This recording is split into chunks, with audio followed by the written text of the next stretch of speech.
let's get the game underway. I've had enough of that.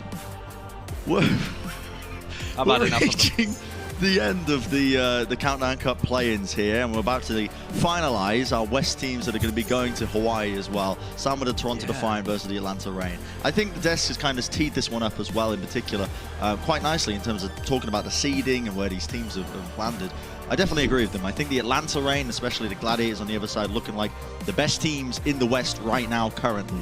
And this match here, it's going to be an uphill battle for the Toronto Defiant, no doubt about it. But there's been some glimmers of hope, I think, in this roster in terms of how they've been playing as well. I think they've showcased that they can take down some top talent. They've done so in the past, but still, I'm not going to be calling it. I still think it's going to be really difficult for them. It is going to be hard. I think the strengths that they can try and lean on are those that Jonathan was talking about in terms of trying to play more of the meta stuff. At least that's what we think is more likely to be meta. But actually, there's been a ton of Orisa comps being played, Rhine comps even being played. Stuff that when you looked at the hero pools didn't seem viable for the Countdown Cup. And yet it really has been. So for the Toronto Defiant, who today are going to be starting out with this delightful little roster, who I'm sure you've seen many times before, featuring Hisu and Neist. They, I think, will have their best success trying to rely on more ball comps, more of the Sombra, more of the Tracer. But I am concerned, Brent, that they're going to default back towards these kind of like Hanzo Genji things that they were trying to run previously against the Shock, because the Shock's Rhine and Orisa comps function pretty similarly to the way that Atlanta plays. They're somewhat similar in terms of their styles in the West. Yeah, I completely agree with that as well. And I think the Toronto Defiant, when they come into matches, they definitely come into it with reasonable game plans. I think back to their match against Washington as that example, and how good Michelle was in tracking down Decay as an individual, playing the Tracer. Normally Decay's the one sole thing that the Washington look towards to kind of carry them through a game. Maybe, you know, a lot of teams they're going to be going up against, in particular the Atlanta Reign, are not going to be as one-dimensional. But they've definitely showcased, I think, that they can come into matches quite intelligently. But against the Atlanta Reign, it's going to be really difficult. And let's take a look at their starters as well. The Atlanta Reign going to be running with a pretty standard DPS line as well. As you can see, it's going to be Kai and Edison. Pelican, I did want to obviously, yeah, go ahead, Josh. Well, I just wanted to focus on this just for a moment as well, because Pelican recently had surgery for a pneumothorax. For anyone who's unaware, that's a collapsed lung. It's actually relatively frequent or common, you might say, among like tall young men who are relatively skinny. So we have had a number of those instances within the league as just kind of freak occurrences that occasionally happen. Apparently all the surgery went perfectly fine and he is feeling all right, but I am as yet unaware of whether or not he's going to be fielded in this game. And to start out with, they normally do run Kai and Pelican on Busan as their DPS duo. So this is a bit of a deviation away from what you would normally see, and perhaps that just means we're going to see Kai and Edison all day long. Obviously wishing Pelican a speedy recovery with that. I mean, the surgery was a success, so I'm sure he will be playing as well at some point in the near future. And for the Atlanta Reign, they are going to be just looking to keep it all together. Kai and Edison, still not a DPS duo you're going to be scoffing at.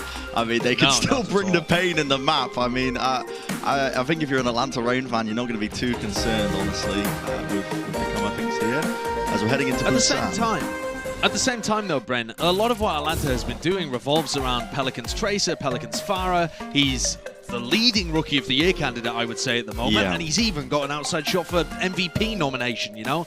Or rather, he has got MVP nomination, and he's got an outside chance of winning it. So the Atlanta Reign are missing a key piece here in Map 1. We'll see whether that continues moving forward. And I think those are relatively big shoes for Edison to fill. We know he's a fantastic DPS player, and all right, Pelican doesn't really play the Farah here on Busan anyway. Normally just playing the Tracer. But I want to put a key focus there on that Tracer battle that's probably going to be happening between Neist and Edison. Because I think if the Toronto Defiant can get the leg up on that, if they can find that in the window there, maybe they can try and leverage it into a full-blown map upset. Yeah, we'll see.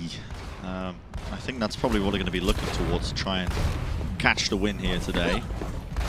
Teasing us early on in Busan. I mean, the Toronto Defiant, I'm not sure if they're going to be opting into this, but a bit of double bubble always on the cards.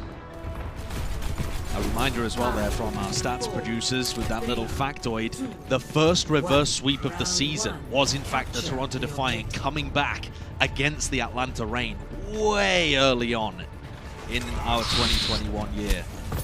And here we see it, Josh. You were the one who said it when we were talking with the desk. It's the Hangzhou and the Genji as a composition that the Toronto Defiant are running, but Sado just gets obliterated almost instantly. Kai, quick little headshot there, set up off the back of Massa.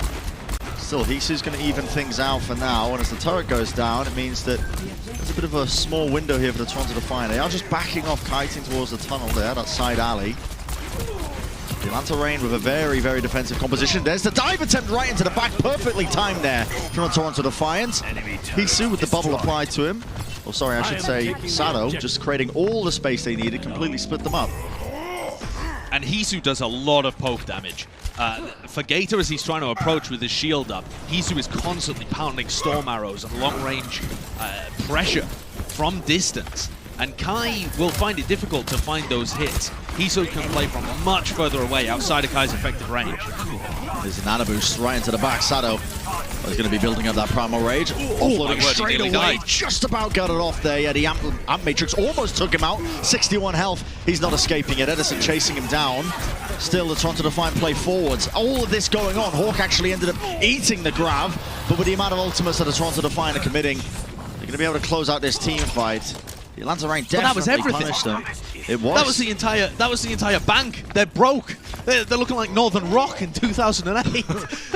It's all disappeared. Michelle's grab got eaten up. They had to nanoblade towards the end there just to try and recover that early disadvantage that they got from Sado being melted. There's it again, Hawk!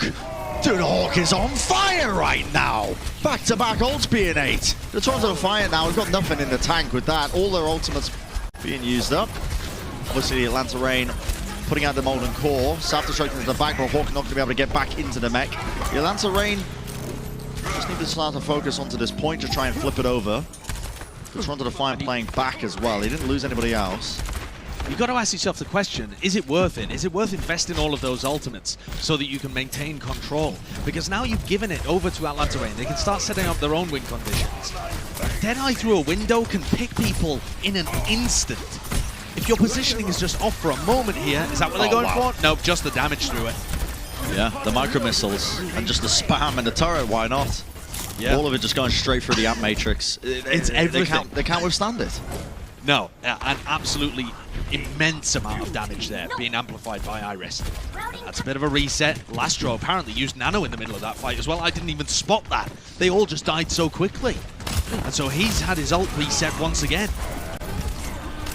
Sleep Dart not going to be connecting there. The Dragon Strike also did force the positioning of the Atlanta Reign, pushed them into him for a moment. Big Bionade, that's only onto Hawk though, but look at this. The pressure that they're exerting right now. The Atlanta Reign just jumping right onto them. That's where this Ryan comp really excels. I was trying to, mull over, I guess, why, the Shock and the Atlanta Reign have been running it from time to time, but it really does start to see its benefits, I guess, when you really force the positioning of the enemies and you take these favorable fights indoors where you get the healing from the Brig and the back. It all comes together when you're just swinging through them with the hammer. Yeah, it's definitely got areas where it's hyper effective. Now you see the Defiant's ult back online. Sado melted in an instant. The flashbang. Everyone focus firing him, and Niceness next from Massa's Brig shield. Niceness, I don't know what he's doing. He's playing a PvE game, trying to take down the turret with the deflect. Trying to survive in the middle of it. I guess when Sado goes down, I guess you've got nothing to play for. But now we're looking at almost 90% and counting, and the Atlanta Reign pulling one old school maneuver out of playbook, just going for the old spawn camp. Is anyone even going to be able to touch this? I don't know who would. Sado's going to have to pop his ultimate just to be able to get there. Yeah, so he has managed to do it. The Amp Matrix up onto the window, but no one really going to be blocking that shatter. See, the bubble was applied there to Michelle and the Nano Boost, but how much can they really do? Hisu is going to have to come out with some magic here. He's already got a couple of picks. Dragon Strike into the grab, but just Michelle left onto the point. That's a quick headshot from Kai and dropping down just to try and extend the overtime. Not enough from Hisu. That's going to be the round there to the Atlanta Reign. And Josh, it almost came true as well what you were talking about when the Toronto Defiant invested all those ultimates to try and prolong out their control of the point, but then immediately lost the next team fight. It just set Atlanta Reign up beautifully on the defense. It definitely did. It took so long for Toronto to be able to get their ult cycle back online, and the whole point of an ult cycle, of a comp like this, is that when you're in control, you can use a couple of your ults to win the fight, and those ults and that one team fight helps generate other ultimates. If you have a scenario where you're forced to use 4, 5, 6 ults, you can be very severely reset, especially when you're not using a Sombra or something like that that can just win you with a single ult. That was... You could see what Defiant were going for, but the execution was not good enough at all to be able to wrench control back. They look decent when they're in defense, but on attack, they really struggled. And now they're going for something much more meta. Yeah, the ball being played here. The Toronto Defiant side, they need to try and find these clever engages who are really getting caught off guard there by a lot of the stuns coming their way. Hawk is right up over the top of them, sealing up the damage. Recognized it though, Sato right into the back. He's going to get stunned up and destroyed. Deleted off the face of the map. The stray shots from Edison up top as well. Definitely doing enough damage to try and push them away. It's looking like the Atlanta Reign with a pretty firm control of the point and positioning right now so that they can win out this team fight.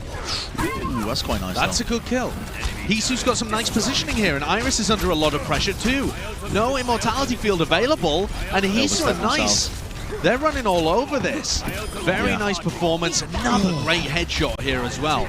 And they've just taken the important areas of the map. The Atlanta Reign's composition has to path together. All 6 of their players really need to stay in similar areas. Whereas Toronto can spread apart. Lastro and Hisu are just going to try and avoid the Atlanta Reign and set up on the best sight lines possible. And now we get to see how good the Defiant look when they're in control of the objective. Their opportunity. They've got ultimates as well to try and stuff them up here at the choke point with the Dragon Strike in hand. Just need to make sure the Hawk doesn't eat it. He's far enough away, won't be a problem. And here comes the Dragon Strike, Hawk eats it! I cursed it! I can see it happening though. Hawk's been doing it all series long. The guy's been an absolute menace on the Diva. With the Ant Matrix as well in the backline, the Atlanta Reign must have enough damage for this. They're going to force out the Transcendence. Lastro just needs to try and keep his team up here. Good orb off onto the side there. Edison should be going down there if they can focus him, but look at that, the peel comes through off onto the side. Now Gator dropping down, that's the shatter, dropped only onto Lastro, but that was the one target he really wanted to find, but now he's in the back line. Kai from afar with the Deadeye channeled up, gets the one, but Hisu still in this prime position from the high ground. No one to really dethrone him now. This is a really good team fight, honestly, for the Toronto Defiant with the positioning. They flipped it on its head. They totally have. They bullied Gator, got him into a rough position, punished Kai as well, who was trying to go for a mini flank. And the Toronto Defiant, again, just spread out, bait Rain onto the low ground, and take these priority positions. They do look good when they're in a defensive scenario, but they don't have access to those support ultimates. Nice again. Oh, Hawk is so aware. He is playing a fantastic Diva. Might have to eat this pulse bomb though as well. Yeah, needs to keep his eye on it. He knows it's coming. There's the stick. Perfect timing. Good immortality gets ate up, actually. Yeah, the immortality field from it. Kai with a quick little call back there to So Min Soo. Finds Anson J. They are going to be able to cap up and flip up this point. 95% is what the Toronto Defiant were able to get. On the other side of things now, the Atlanta Reign on the defense. They have ultimates as well to start rotating this around. The Toronto Defiant with this comp as well, you got to imagine as well, they have a lot of point pressure. They can start to pull the Atlanta Reign apart as well. Either the Tracer or Sato just rolling onto it. Just drawing their attention away, which could be an opening, yeah. Good Dragon Strike here, not eaten by Hawk. This time around, they punish Kai. Wow. Yeah, and this could be surely it for the round here. With the ultimates committed, they push right past the Ant Matrix. Iris not going to be able to shoot any bullets right through that. The South Destruct off onto the point. Edison realizing he has to take a couple of risks right into the face of Hisu. He will fall in the end to the turret, but it feels like the battle is already won as nobody's able to touch that. The Toronto Defiant taking away the round. Really well played to them, actually, recognizing really a lot of the positioning game is what was winning those team fights, despite the Atlanta Reign often getting the first pick. Yeah, excellent response. And Defiant were mostly just in control of that objective. But the one time when they had to retake, they had a great setup. you know, they managed to get Neist and Sado in position first, and then they engage with the Dragon Strike that forces the positioning of the Atlanta Reign and allows Neist to collapse onto Kai. So the setup is good, the thought process is there as well, getting players in the right positions and then executing based on their ultimates. I want to see them stick to this. Get rid of the Genji, don't try and go for Nano Blades. Neist on the Tracer is your key to victory here. It doesn't seem likely that Edison's matching, although he might go for it this time. No, sticking to the Torb. Yeah, Atlanta Reign do not normally do this on Busan, but they are playing a bunkery defensive look this time today. Possibly having to adapt, I guess, to Pelican being out of the lineup. Maybe, yeah. Having to play around for that. See what they can do. They've already taken up positioning just behind the point, but with the turret down, it frees up Neist to just start taking his aggressive flanks now as well. He's not going to have to worry about it just shooting him into the back. Gator with the Discord Orb on him, taking a lot of damage. He has to use that Fortify just to stay alive. But Kai, he's taking a slide-off angle here. You can see the damage he's just constantly outputting. It's so difficult for the Toronto Defiant to really deal with this comp. They need to set themselves up into good positions, maybe trying to engage off with the power drives. But the Atlanta Reign have so much staying power with this. It's very consistent pressure, yeah. And even though Hisu's able to do a ton of poke himself, Gator? It's all really going into a shield. Gator's shield melted, and there it goes. As well. Oh my god, nice. He's absolutely come alive. Gator just getting just torn down there with the Discord Orb on him. And Toronto Defiant, well, Astro, he decides we're going to invest this ult right now. We need to win this. But Michelle only just getting back into the mech. It might not be an ideal team fight to take. The Atlanta Reign, they still have enough bodies to try and contest this up. Kai with attack visor now, and he's going to start looking for that angle onto Lastro right around the corner. The follow-up might be there as well as Hawk is just leading it in, and the damage is done. That's the Atlanta Reign winning this one out, and a bit of a mistake there from the Toronto Defiant, committing those ultimates, in particular the Transcendence, to try and win that. Yeah, but at the same time, I can see why they went for it. It looked like a great opening to try and get Atlanta Reign and ship them out. The problem was really that even though Neist got so much work done, he died. And that's all of your offensive pressure disappearing. There's no one to combine with Sado. You can't blame him because he made a huge play. It's just that Toronto didn't quite have what was left in the tank. There's the Dragon Strike. Iris, oh goodness me, lays down the lamp right onto the ground so he can survive with the Molten Core and the Amp Matrix. The ults are coming together. Halted right out of the line of sight, and that pillar's not going to be saving you, not when Edison's taking these angles. Supercharger's still up. They've lost way too many targets. So Toronto Defiant just going to be crumbling bit by bit. It's going to be 90% now. I'm not sure anyone from Toronto is going to be able to touch this. Sado might be around to try and at least skirt onto the point. Yeah, they're both there. They have mines and a pulse bomb as well. They're going to be looking for it. There's Sado, rolls through, triggers OT. And Kai is on the lookout for this pesky Tracer in the back line. Yeah, needs to be careful of this. Mines straight down. Power Driver as well, but Sado goes down. Pulse Bomb's good. Forces out the Immortality Field, but no one is dealing with Kai. The Helix Rocket straight to the face. Takes out Neist. A lot of the impetus of their damage there. With the overtime burning, the Atlanta Reign in control firmly in that round. And that's going to be them taking map number 1. Great play from Atlanta. Toronto tried a variety of different things, but with limited success. I think this is an interesting beginning point for the series too, because it showcases the two styles that these teams have come in with. Atlanta, they like to favor the more defensive, bunkery, reactive compositions. The Orisa, sometimes even the Reinhardt being played. Whereas the Toronto Defiant are going to be having to look into their playbook, look into their hero pools to come up with an answer. I think this firmly sets the tone that Toronto are going to be having an uphill battle and one where they need to counter what the Reign are doing. Yeah, I think that describes it perfectly, Josh, as well. The uphill battle for the Toronto Defiant, but we have a short break where they can mull it over and think exactly what they want to throw at the Atlanta Reign to try and deal with them.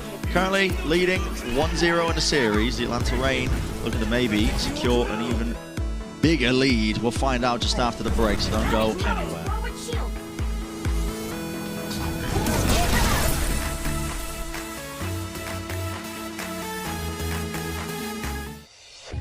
The Overwatch League is brought to you by TeamSpeak, the official voice supplier of the Overwatch League.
Edison is a beast. And Edison again! You're kidding me. Tearing through them. Edison wants to be more aggressive. He turns around and sticks it to Chris. It's 2 for Edison already. There's a pulse bomb for Edison. What is that? The Atlanta Rain now can move. But Edison, he's so clean. The dash, the resets, right there for him in the nick of time. The Atlanta Rain still finding the pickups necessary. And that means that the Atlanta Rain critically win that team fight. Edison with 2 for him. Edison on the roll, gets another. Edison unstoppable.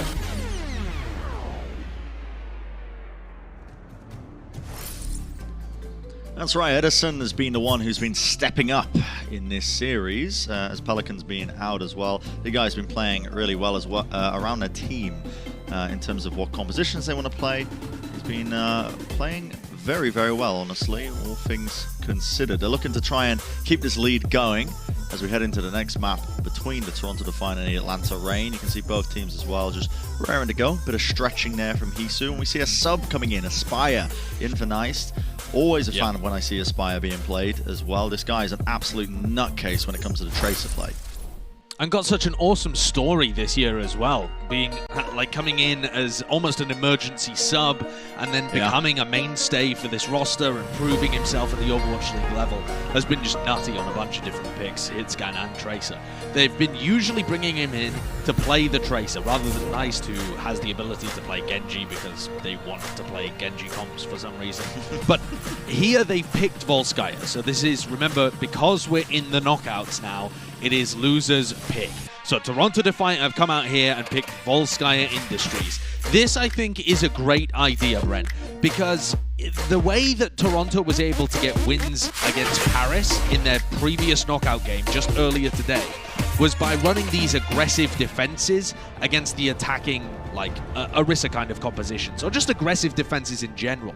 And so what I want to see from Toronto here is, as Atlanta Rain are running these Orisa comps and trying to path towards the point, as they're rotating, that's when you need to hit them. You can't wait for the Atlanta Rain to get set up, and it's not as easy when you're on the attack, but when you're on defense and you can pick and choose your timings, as the Atlanta Rain are still in motion, that's where Toronto can get their value. So big time here to step up from Sado, from Aspire, to be able to get those clean engages and pick the right timings.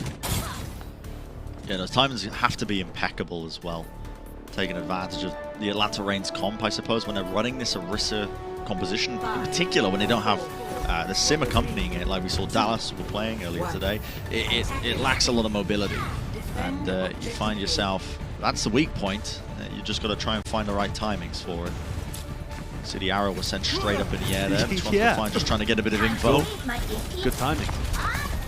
And so, like we were saying, the Atlanta Rain are vulnerable as they path into certain areas. So you can see there, Sado going for something. Michelle with the defense matrix as well, making sure that Sado can't get punished. Edison's turret died, but it looks like they've just about managed to get into that area, but Gator wants to go somewhere else. Yeah, Lastro falling is not ideal over the Toronto Defiant. A real centerpiece on the defense. No more Discord Orbs to try and supplement the damage here, and it gives Atlanta Rain a nice opportunity to try and push them away from all these little off angles. Still, the Toronto Defiant look to try and hold this. All they need is one pick if Hisu can find it. One stray arrow might make it work, but with Michelle falling, yeah, it's pretty much done and dusted. Gonna have to reset straight into the icy drink. And they didn't get a chance to go for that hard engage I was talking about. I think Sado was trying, but he didn't land his pile driver and had to be escorted out. And then Lastro just got picked so early on that that's essentially over. Without the Discord Orb available and that extra damage coming from your backline, kiss your dreams of success goodnight. You gotta be careful of this one. With the window drop down, that's a Dragon Strike to push them away from it. The pulse bomb, Aspire almost being set up for a perfect one there, but did force out that Immortality Field, which is always ideal. Not going to have that cooldown for this next push, as now the Atlanta Rain are looking to try and make their way onto the point with the rally armor engaged as well. Hisu's dropped. He ends up going down. A large portion of their damage now going to be missing from this one, but the Supercharger out in the open. They do take it down, and this is the Toronto Defiant. They're trying to make it happen right here, right now. The support ultimate's committed across the board, but look at his Molten Core. Edison has completely split apart the Toronto Defiant, and they can't go anywhere. Lastro forced to just walk across the Molten Metal to try and get to the safety of his team. They might be turning this. This is crazy. They don't have enough health, surely. The Atlanta storming through. And it's only Hisu that's there. That is absurd. Iris building up another Matrix in that fight as well. Back to back in the same team fight. That is outrageous from especially Iris and Edison, I would say. The perfect zoning Molten Core catches Lastro. I mean, Toronto Defiant invested double support ultimate into that fight. And Toronto's composition, its weakness is that you're squishy. So when you're popping a rally and a Transcendence and you're just going at Atlanta, you should be able to get the kills. You're essentially immortal, just putting out the damage into the rain. And they couldn't get it. They weren't able to turn it at any point. Huge credit to the supports of Atlanta there. Iris and Massa playing so well. And then also, Edison just perfectly zoning people and catching shots with the rivet gun all over the place. Yeah, that's almost inconceivable that they were able to turn that, but oh my god, it was just ridiculous from Edison and Iris. Credit there. A great team performance, but look at the time bank as well. 4:49 for the rain. And Toronto, I thought they would be favored on defense. I thought, okay, their win condition here on Volskaya is they get some really clean engages as Atlanta are setting up. Oh, the rain dismissed that idea. They were in no worry at all. I mean, you could say they were in a slight bit of worry in that final team fight and they clutched it out, but they breezed through it. They only essentially took 2 team fights and won them both. Just ridiculous.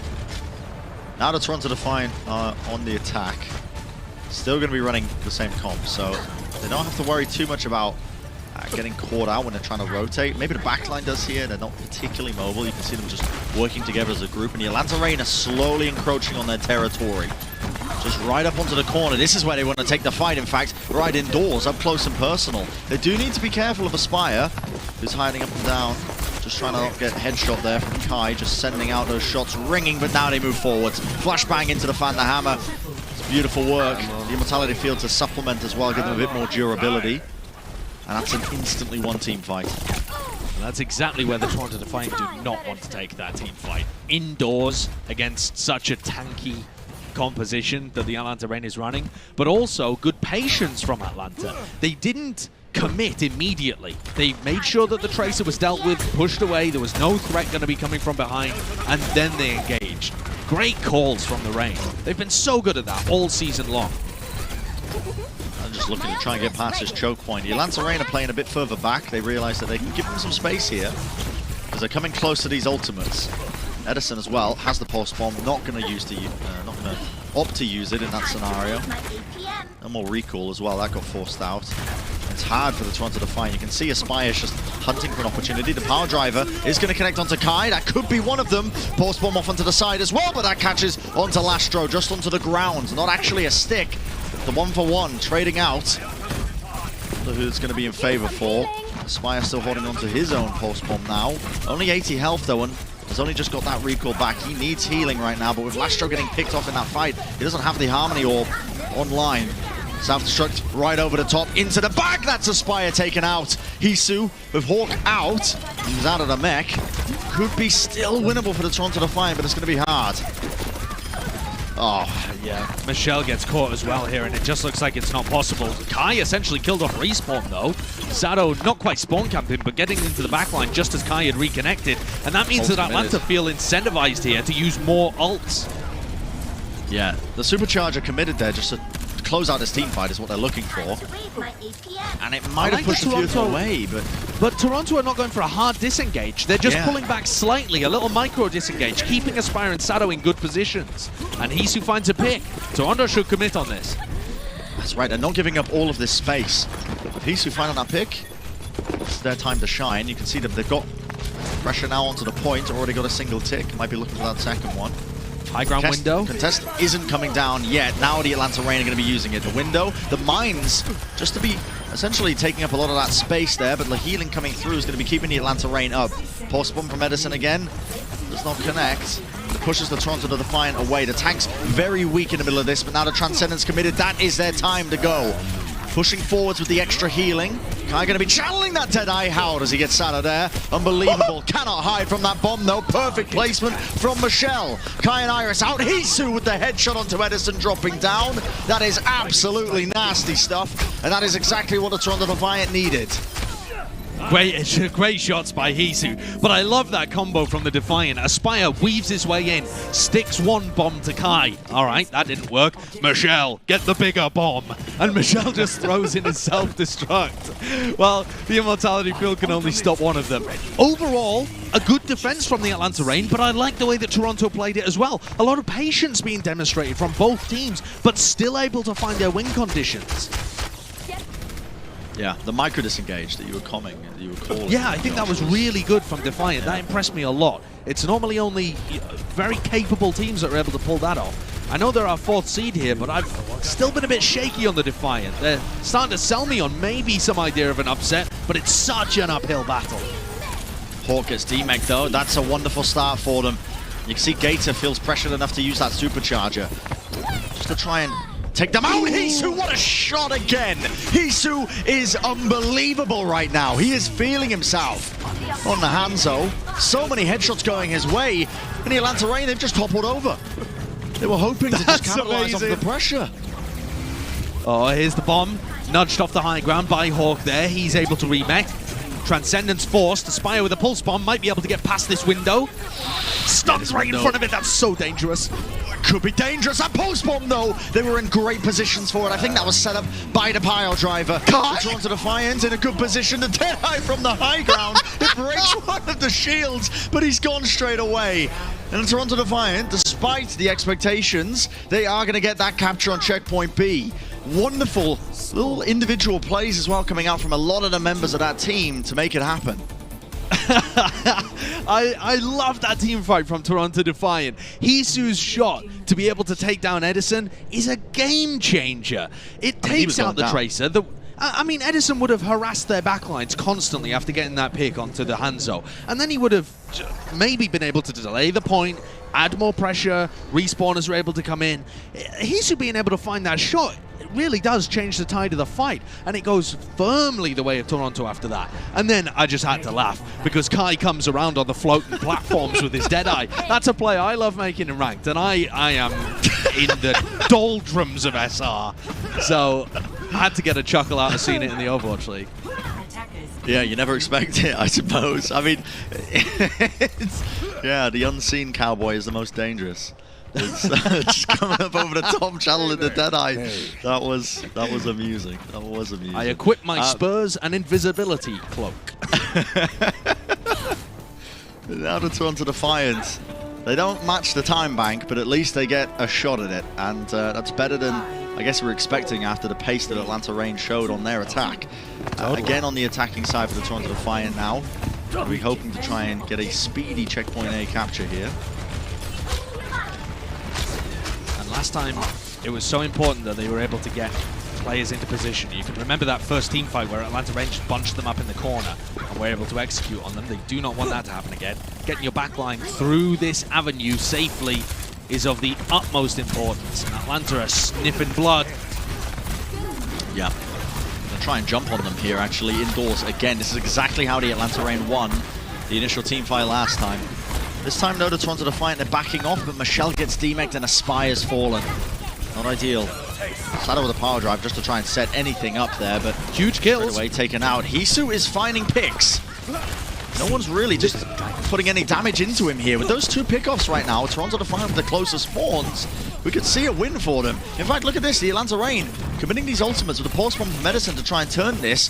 Definitely a possibility now for the Toronto Defiant to come back into this, Dan. Absolutely doable. Kai weak, Hawk's going to get finished off. Do they know that Edison is around here? Yes. He's just been scouted by Sado too. The two are having a little duel over on the corner. Sado calling for reinforcements as Aspire comes back around. Recall forced. They need to finish off this Tracer pick. If Edison manages to win that, it would be brutal, but he doesn't. He gets dealt with, and well played by the Defiant. They baited in a bit of aggression from Atlanta, and then Hisu was firing shots. He's just been on fire on the Hangzhou. He's been nutty. It really is a deadlift-esque performance. Not in terms of his final blows, but just the individual plays he's been making. I mean, the impact. Yeah. What's keeping him in? Yeah, his impact has been astounding. Now they're working their way back in here. Atlanta Reign are going to try and stop them just short of it, though. As the window, you can see it just completely cuts across the point there. And they have to play indoors now. Immortality Field, that's, I believe, a miss there, was it landed on the high ground. And now we see committing with the ultimates. Edison with the pulse bomb. That takes out Anson J. That's what they were really looking for there. Transcendence going to be used. Pulse bomb, just a quick dodge to the side. Kai almost taken out by it. But again, Hisu up onto the high ground. Following up on where the Discord orb is being placed. Gators taken out.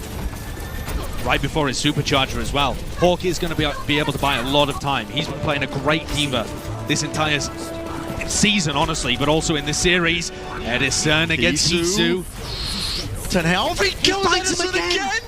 That is ridiculous. But now in the overtime, they have to try and make a play happen. Self-destruct into the back, they got to touch the point, and Anson J forced the shield bash forward. It makes him so susceptible. Didn't have the shield to try and protect him for the later ends of that fight.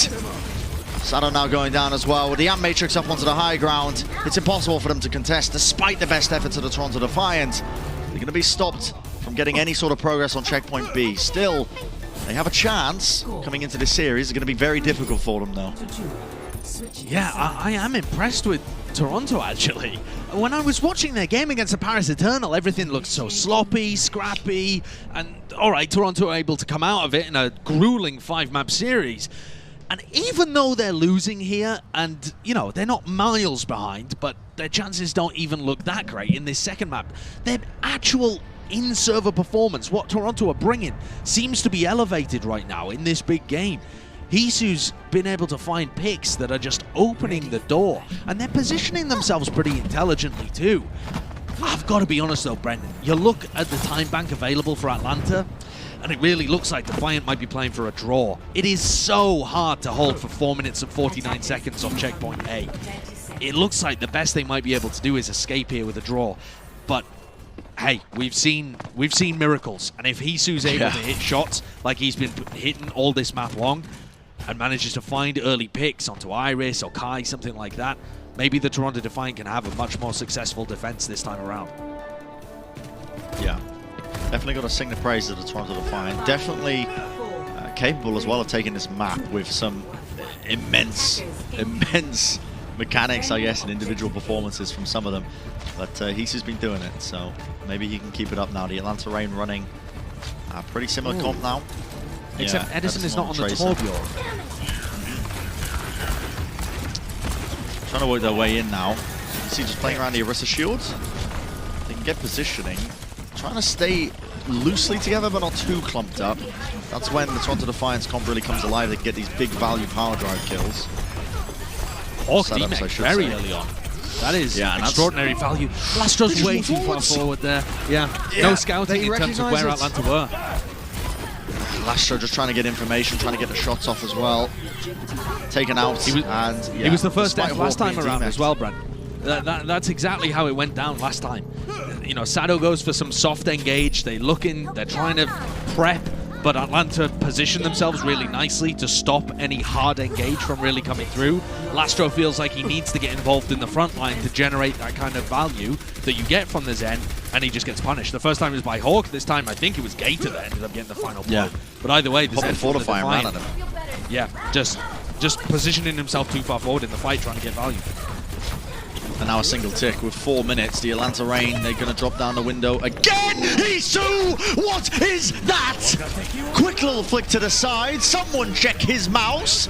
That is ridiculous. What? These are hard shots to hit as well. It's not like he's spamming arrows from a distance and randomly finding the tracer. He is defending himself with some spectacular shooting. It stopped the push.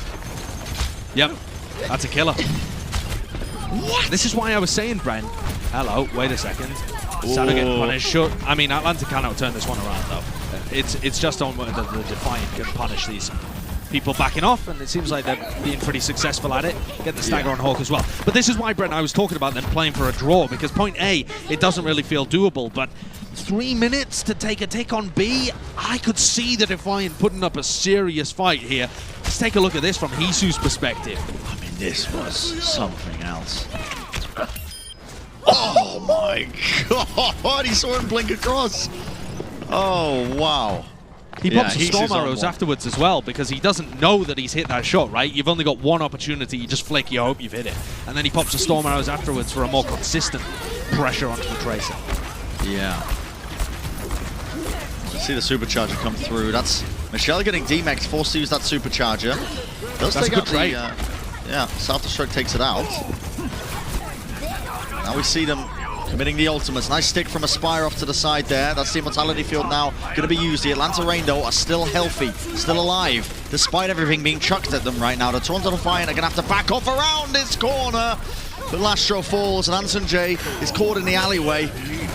Atlanta Reign going to look to try and push forwards, but again, this pressure that they're exerting, the Toronto Defiant are getting pickups. These are good the back picks. line. These are very good picks. The Toronto Defiant definitely can hold on to this. Being able to take down Iris is absolutely crucial. The Defiant used double support ultimate. We saw in the prior round how devastating that can be if you leave the Atlanta Reign alive, and they eventually managed to claw away one of the supports. So now the Defiant, with the faster spawns, with the better healing, are able to clean up. I thought we were going to see a repeat of history there. Ansu Jane and Lastro both using their ultimates, and yet Atlanta didn't get a pick. And in the final hour, Iris falls. Great work from Sado, and I believe Aspire to be able to find that pick on the flex support. Minute and a half. This is so tough. Yeah, and now that 4-minute time bank the Atlanta Reign had, it's been chopped down to a much more serviceable size. Brent, Gator is at 95% of another supercharger, and Michelle, the ultimate they've been using to counter it, he's only at 60%. I think they're going to have to invest the pulse bomb here just to take down the supercharger. Deadeye off to the side. That's a dragon going straight towards you, though. We all know my history lessons on the Wild West. You don't want to be dealing with it, but Edison goes down again. Hisu is finding so many picks. I mean, this guy is ridiculous. 50 seconds now, that's going to be going down to almost nothing. It's a last-ditch attempt for the Atlanta Reign. I cannot believe the shots he is hitting right now. He is carrying the Defiant to victory here, or at least what seems like a victory. It does look, I mean, it's a draw that's on the horizon. Let's be very clear about that, if the Defiant are able to hold on for the next 30 seconds. But the Atlanta Reign, they used some of their biggest ultimates in the prior push. They're going to be coming back in with a window and a self-destruct, but those aren't the most impactful ultimates in the world. The Defiant have double support ults. Yeah, and Hisu. I'd rather have Hisu. Exactly. Dragon Strike comes up onto the high ground. It pushes the Atlanta Reign away. 10 seconds remaining. They need somebody to touch, but they really don't have anybody mobile enough. Edison might be able to get onto it. 3 seconds left. Are they going to be able to get anybody on? Edison goes down and they can't touch. So much reliance on him. That's going to be the draw. Hard earned there for the Toronto Defiant, but they are able to pull it off and keep themselves alive in this series just that little bit longer. What an amazing map from Toronto, and specifically an otherworldly map from Hisu. He was fantastic when he played for the Philadelphia Fusion last year. He had moments where he was putting Carpi on the bench, had just amazing performances on the Sombra, on the long-range hit scan, on Widowmaker and stuff like that. But I've never seen him come out and just dominate a game on Hangzhou like he just did. That is superb. How long can it last? How long can it last, indeed? Yeah, we're going to head to a quick break, and obviously on the other side of things, the series is still 1-0, but the Toronto Defiant getting that draw. You never know how it might play out at the end of the day. Could be working out, obviously, in their favor, but they can at least prevent the Atlanta Reign from getting another map point. We'll see you on the other side.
This season, we want to celebrate you, the best of us, by hearing directly from you on what you love about the Overwatch League. So share your highlights and favorite moments of the season for a chance to win a trip to the 2021 Grand Finals in Los Angeles on September the 25th. To find out more and enter the I Love Overwatch League contest, visit blizzard.wishpond.com/Grand Finals. And yeah, you can find out more and get a chance potentially to go to the Grand Finals, which would be, you know, quite a nice little trip, if I do say so myself. That's what all the teams are playing for. And can't promise you'll be able to play on the main stage. I don't believe that's involved. Take a look at Jesus' stats from Volskaya as Hangzhou. I mean, that is just barbaric. 12.3 final blows per 10. 3 deaths per 10 minutes. I mean, he's just destroying. Yeah. I mean, a 70% critical hit accuracy, so most of his shots landing, well, not most of them, but you get what I mean. A lot of them hitting into heads. He didn't die at all. He's just absolutely pumping in the damage and getting so many individual pickoffs. To me, it's the death statistic that's the most impressive, weirdly enough, because he was getting constantly pressured by Edison.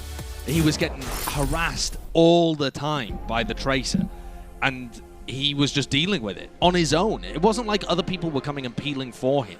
He was doing it himself, hitting the craziest shots on the Tracer and just allowing him to have almost 100% uptime offensively. He didn't really have to defend himself for that long. He just, you know, take a short moment, deal with the Tracer, return back to getting value for the rest of his team. That's crazy. That's above and beyond. We'll see if he can pull it off again, heading into King's Row. I believe with the way that the draw works as well, it's still Toronto Defiant's map pick. They lost map 1, so King's Row is where they've decided to take us here. And definitely ample opportunities That's a bold again one. Yeah, it is quite bold, isn't it, one. against the Atlanta Rain? But, I mean, I'm hoping that they've got something up their sleeves. Well, I imagine that what they have up their sleeve is more of the, I don't think it's the ceiling grabs from Michelle. Let's start there, because that was King's Row, and absurd. you know, Just trying to create some YouTube content with those. I mean, I don't think we're going to be seeing the same. I always appreciate players going for opportunistic plays, you know? A lot of people, when they play in ranked, they're like, I am going to save my graph so that it only ever wins a team fight or gets 5 people inside of it. You know, the pro players, they'll occasionally just go for one specific target just to take them out. And sometimes it goes horribly, horribly wrong, and you get amazing moments like that. I'm very interested to see what comes out here. The Toronto Defiant starting here with an Orisa composition with Hisu on Mei. Now, Hisu's Mei is really good, but he can't have the same level of impact that he was having on Hangzhou. Sim Mei, though, Brett, is what they adapted to against Paris when they played on that final map of Oasis. Yeah, and they're already just taking the initiative. Teleport up to the high ground, jumping on them with the ice wall. Okay. Not able to get a pick, though. The Atlanta Rain, they are taking a ton of damage here. Gator's shield might be going down. There they go. They move forwards. Ice Block has to be used for Hisu to try and survive. They caught another one as well. Massive falls. It's a one-team fight. They just can't lose anybody else. Yeah, I may have been lying when I said Hisu can't have the same impact on Mei that he did on Hangzhou. He's looking pretty tasty on it so far. Hitting some great shots, the wall excellent at being able to isolate, but now the Atlanta Rain move over. Hangzhou Farah, huge amounts of damage. No one on Defiant really has an answer. You're looking at Lastro and Hisu as the only people that can really put pressure on Edison. Edison doesn't normally play the Farah for the team, obviously, but today he's being the generalist. Yeah, and we see that Sim War splitting up the point. That's a Spire falling, though. Ultimates have to be invested into this one, but the Dragon Strike is right behind that the Amp Matrix. It gives the Toronto Defiant nowhere to run. So backing off right into it. Good setup into that team fight there. And good adaptations by the Atlanta Rain, actually, to try and match what the Defiant were running. Absolutely. Aspire making his own adaptation here as well. A little bit more pressure onto the Farah, potentially. But on King's Row, it's pretty easy for Edison to be able to play in sight lines where you can't really see it. He's floating around, using houses, firing rockets at you from angles where you can't really get pressure onto it. There we go, big flank from the Defiant. They're trying to flip the map by the look of it and stop this objective really early. Are they going to take high ground, or are they just going to try and play the payload here? They're going to get rinsed by the Farah, surely. Yeah, they're going to try and make it work, I suppose. Set up with the Blizzard that Hisu's holding on to. There we go, straight across the ground, but that's self-destruct. Lastro ends up going down from it. Still traded out, could be anyone's game, but you got to remember the Atlanta Reign, if it's an even team fight, it's one really there that they want to take. They're going to be getting the fastest spawners at the end of the day. Michelle just trying to get this kill. He might be going down here. In fact, with the pocket on his head, that is not ideal. Has to commit to self-destruct. What is going on here? Recall, the mech right around the corner. It means they can't actually pressure him because they're going to be falling to it. Michelle, if you get demeched here, it is disastrous, but he just about gets out. Yeah, he's managed to get out. He did buy a little bit of time as well. I was wondering whether Toronto... Oh, that is such a good pick. It might seem small, but Edison getting that barrage resets the Toronto Defiant. They were about ready to look for another team fight and try and get value out of the fact that they took a fight so early on. And now, no brig. Another nasty Dragon Strike. It's always the response to the Amp Matrix every single time. It pushes the Toronto Defiant away. They can't take advantage of it. Now to supercharge it. It's the Atlanta Reign's time to strike. Right round the corner here, we see the Ice Wall comes up and it's going to split them across, but that is beautiful. Aspire finding the shots onto Edison. Not enough space created to deny the res. That's going to be the Blizzard 8 up though by Hawk. What a play from him. Unbelievable work. Still the Toronto Defiant holding on. They have their own supercharger that's laid around the corner, but that Holt has yoinked them right into the line of sight. And the Amp Matrix, that's going to be traveling with them right around the corner onto this cart. No one can really withstand it as the Toronto Defiant are just trying to stay out of the line of sight of it.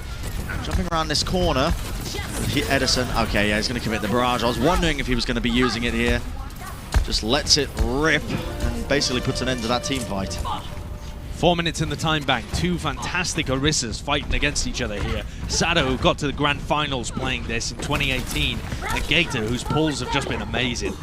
That one to be able to punish Aspire towards the end of that previous team fight was excellent stuff. And now double sniper getting played. Hisu and Aspire are going to have to pop off. Yeah, you need to see individual impact when you play these heroes. You got to validate them somehow. Okay, Michelle eating up the Dragon Strike.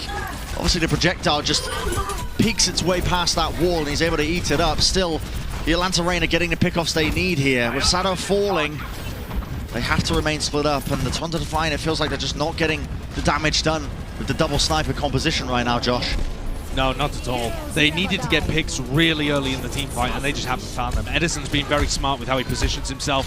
Found the Widow. Gator falls, though, to extended spam coming out from Hisu. Lastro meant to switch over to the Zen and apply Discord Orb over to Gator. Res comes up there. Oh, one more shot. Could potentially find it. Edison's so low here. Massa goes down. I think they have managed to stop this just in time.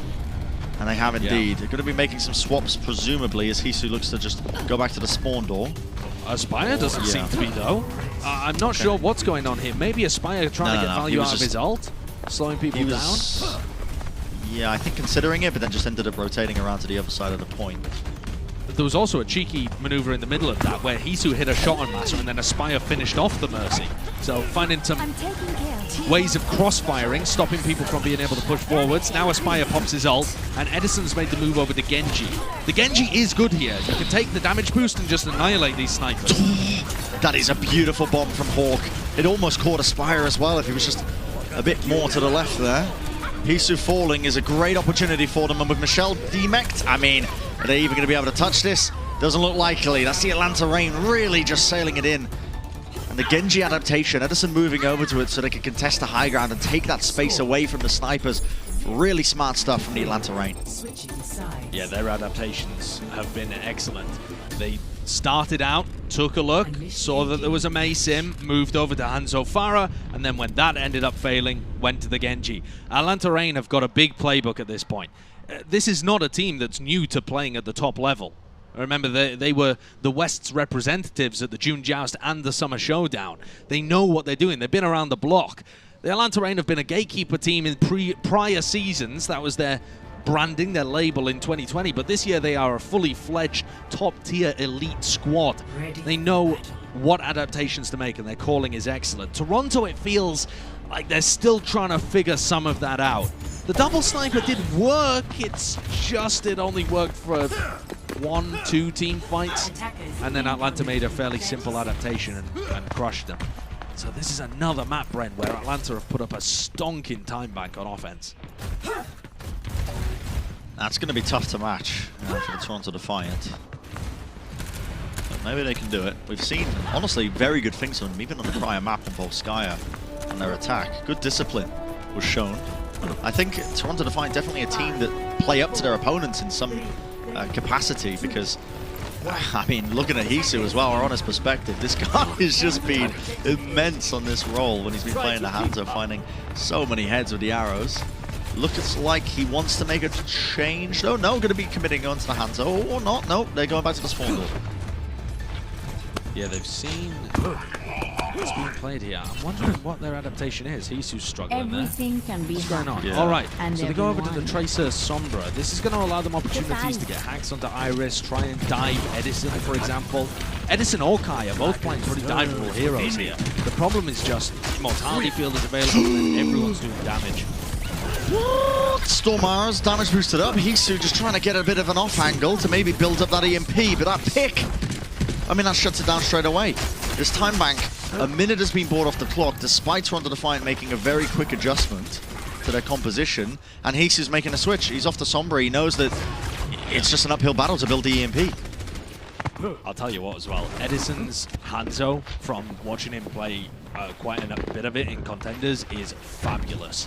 So he might just be thinking, whatever Hisu can do, I can do better. He's also got a damage boost on him constantly, so he should be in prime position here to do work in the rain. Yeah, full information gained! I think Aspire must have been low for that to just take him out in one shot, but what a shot! Beautiful little prediction there from Edison, finding it.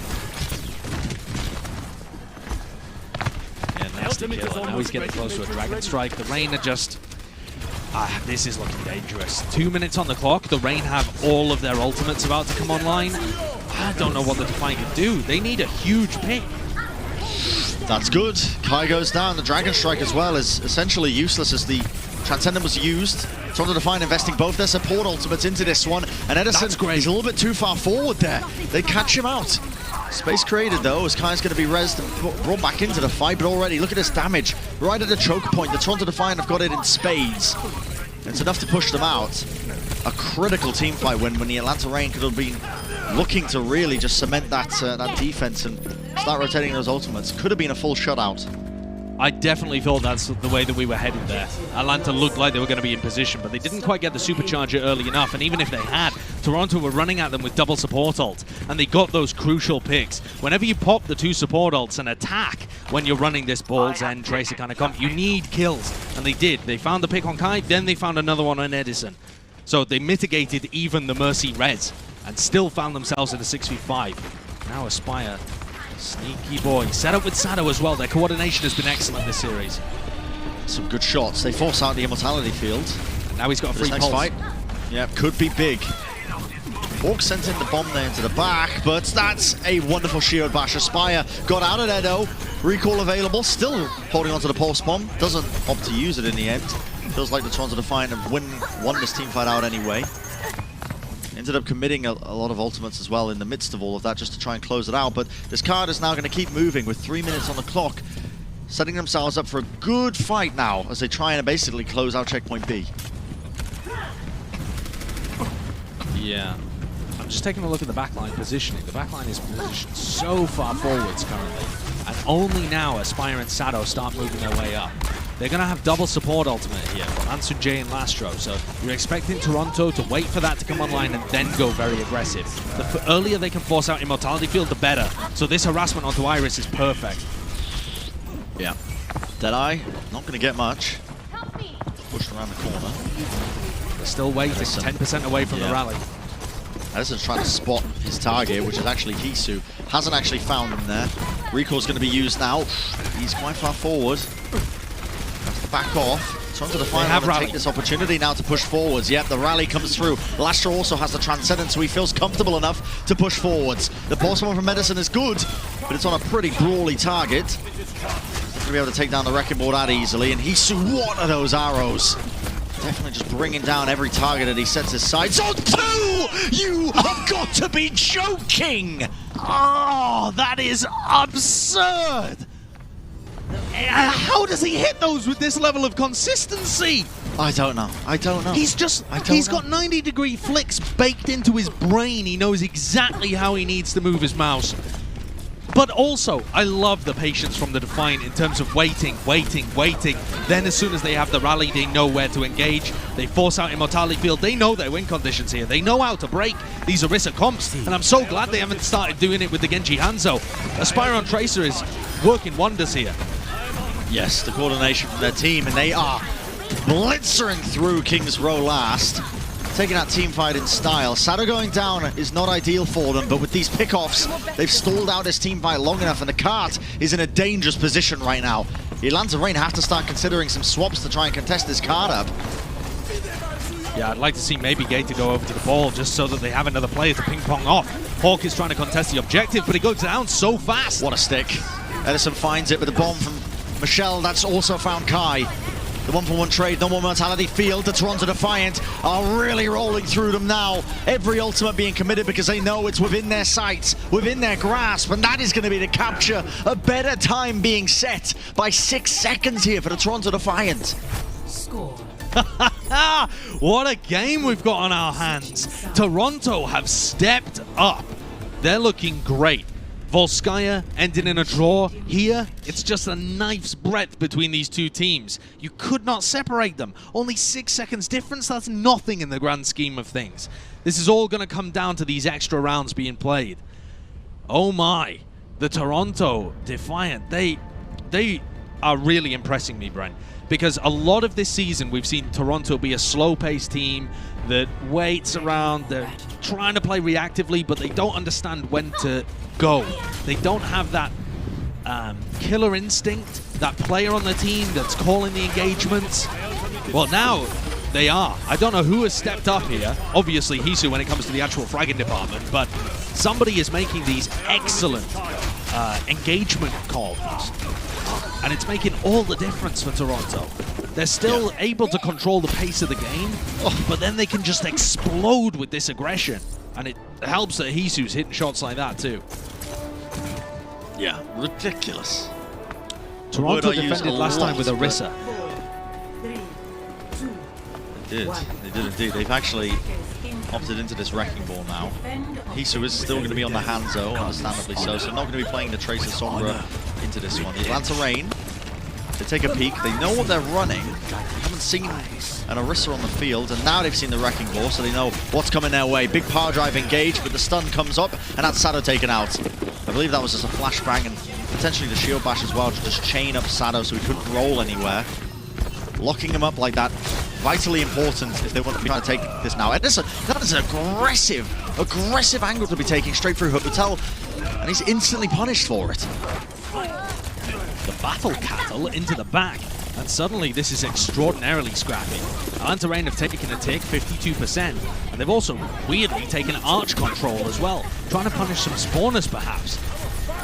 Tricking my brain, wondering which side are we spectating right now, who's attacking, who's defending. But see, Atlanta Reign with the capture at the end of the day. The scrappy fight works in their favor because they have the closer spawn area point, I suppose, a shorter run to the actual objective.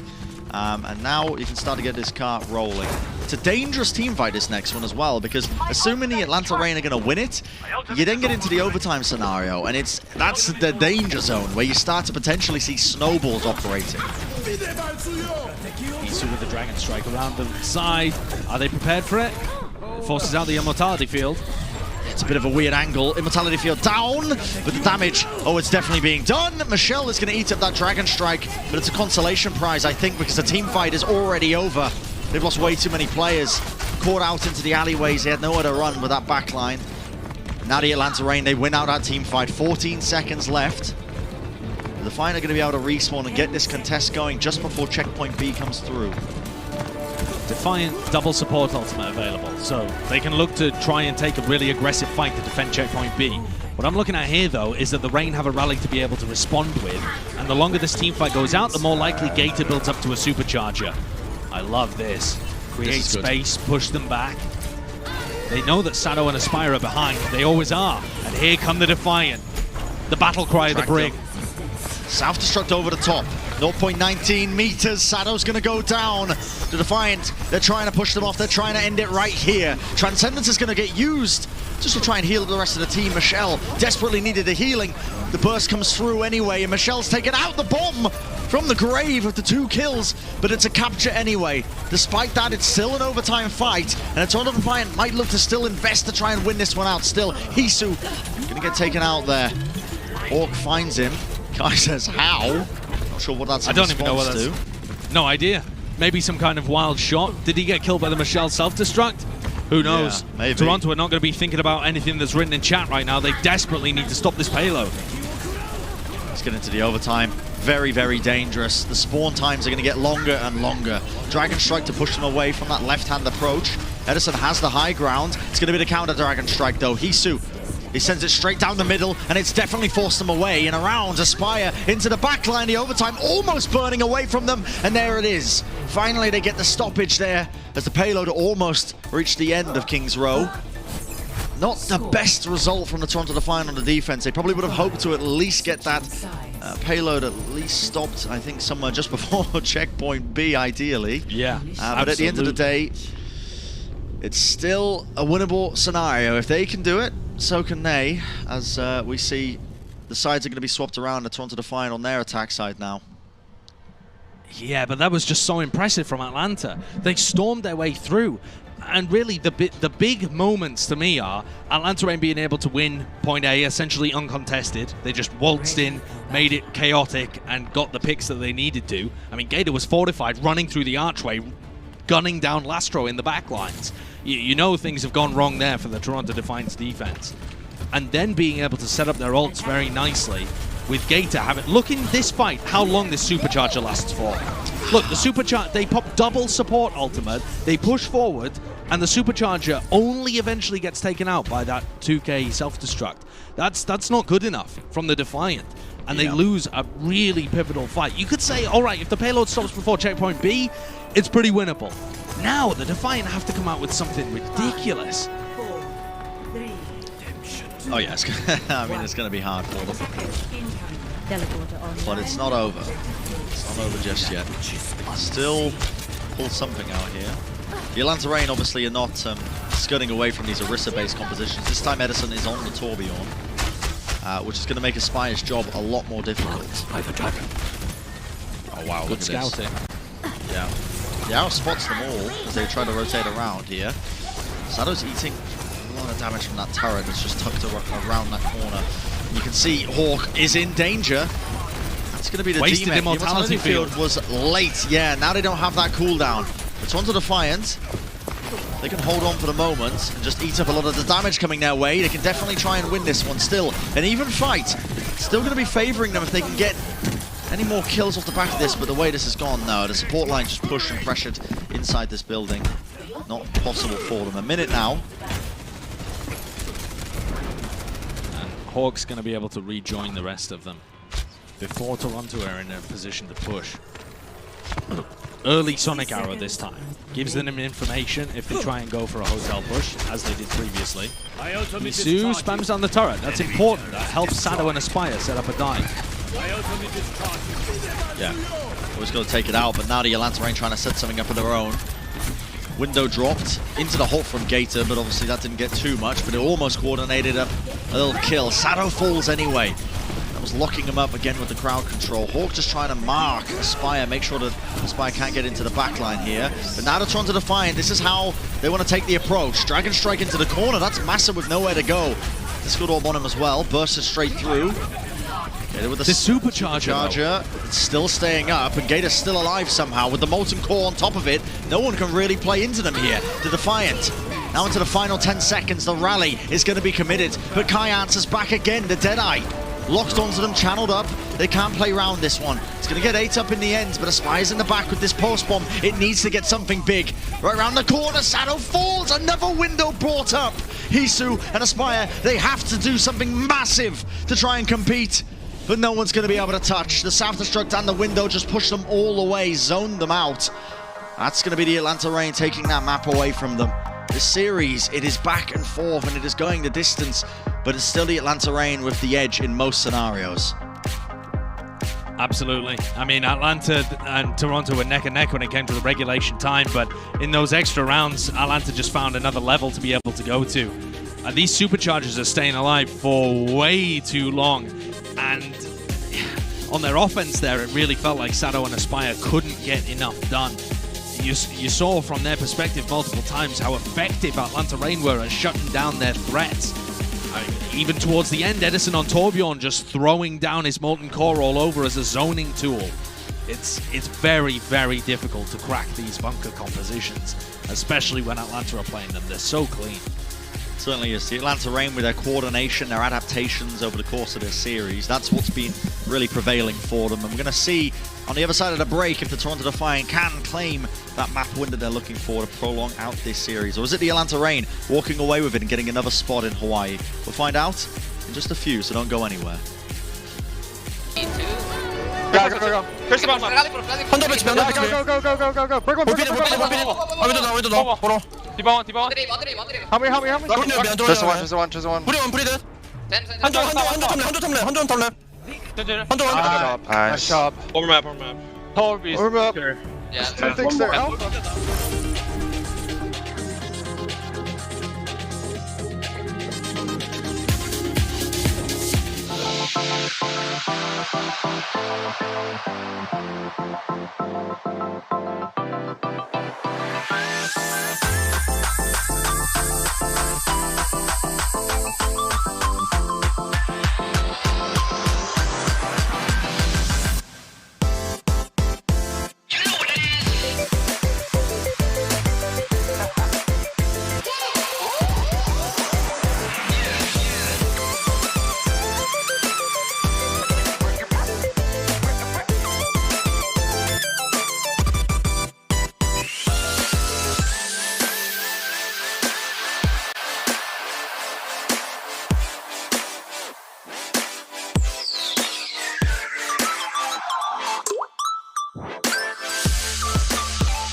Welcome back from the break, everybody. And yes, here's the Atlanta Reign. These guys currently leading the series 2-0. And obviously the winner of this series is going to be going to Hawaii for the Countdown Cup playoffs as well.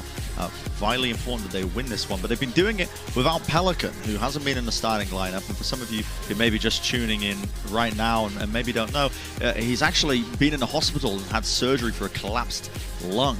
And we have a statement from the team as well that we can bring up and that they've provided us. So they said that his surgery went well. We're expecting him to return from hospital tonight or tomorrow. Hashtag win for Pelican. I quite like that as well.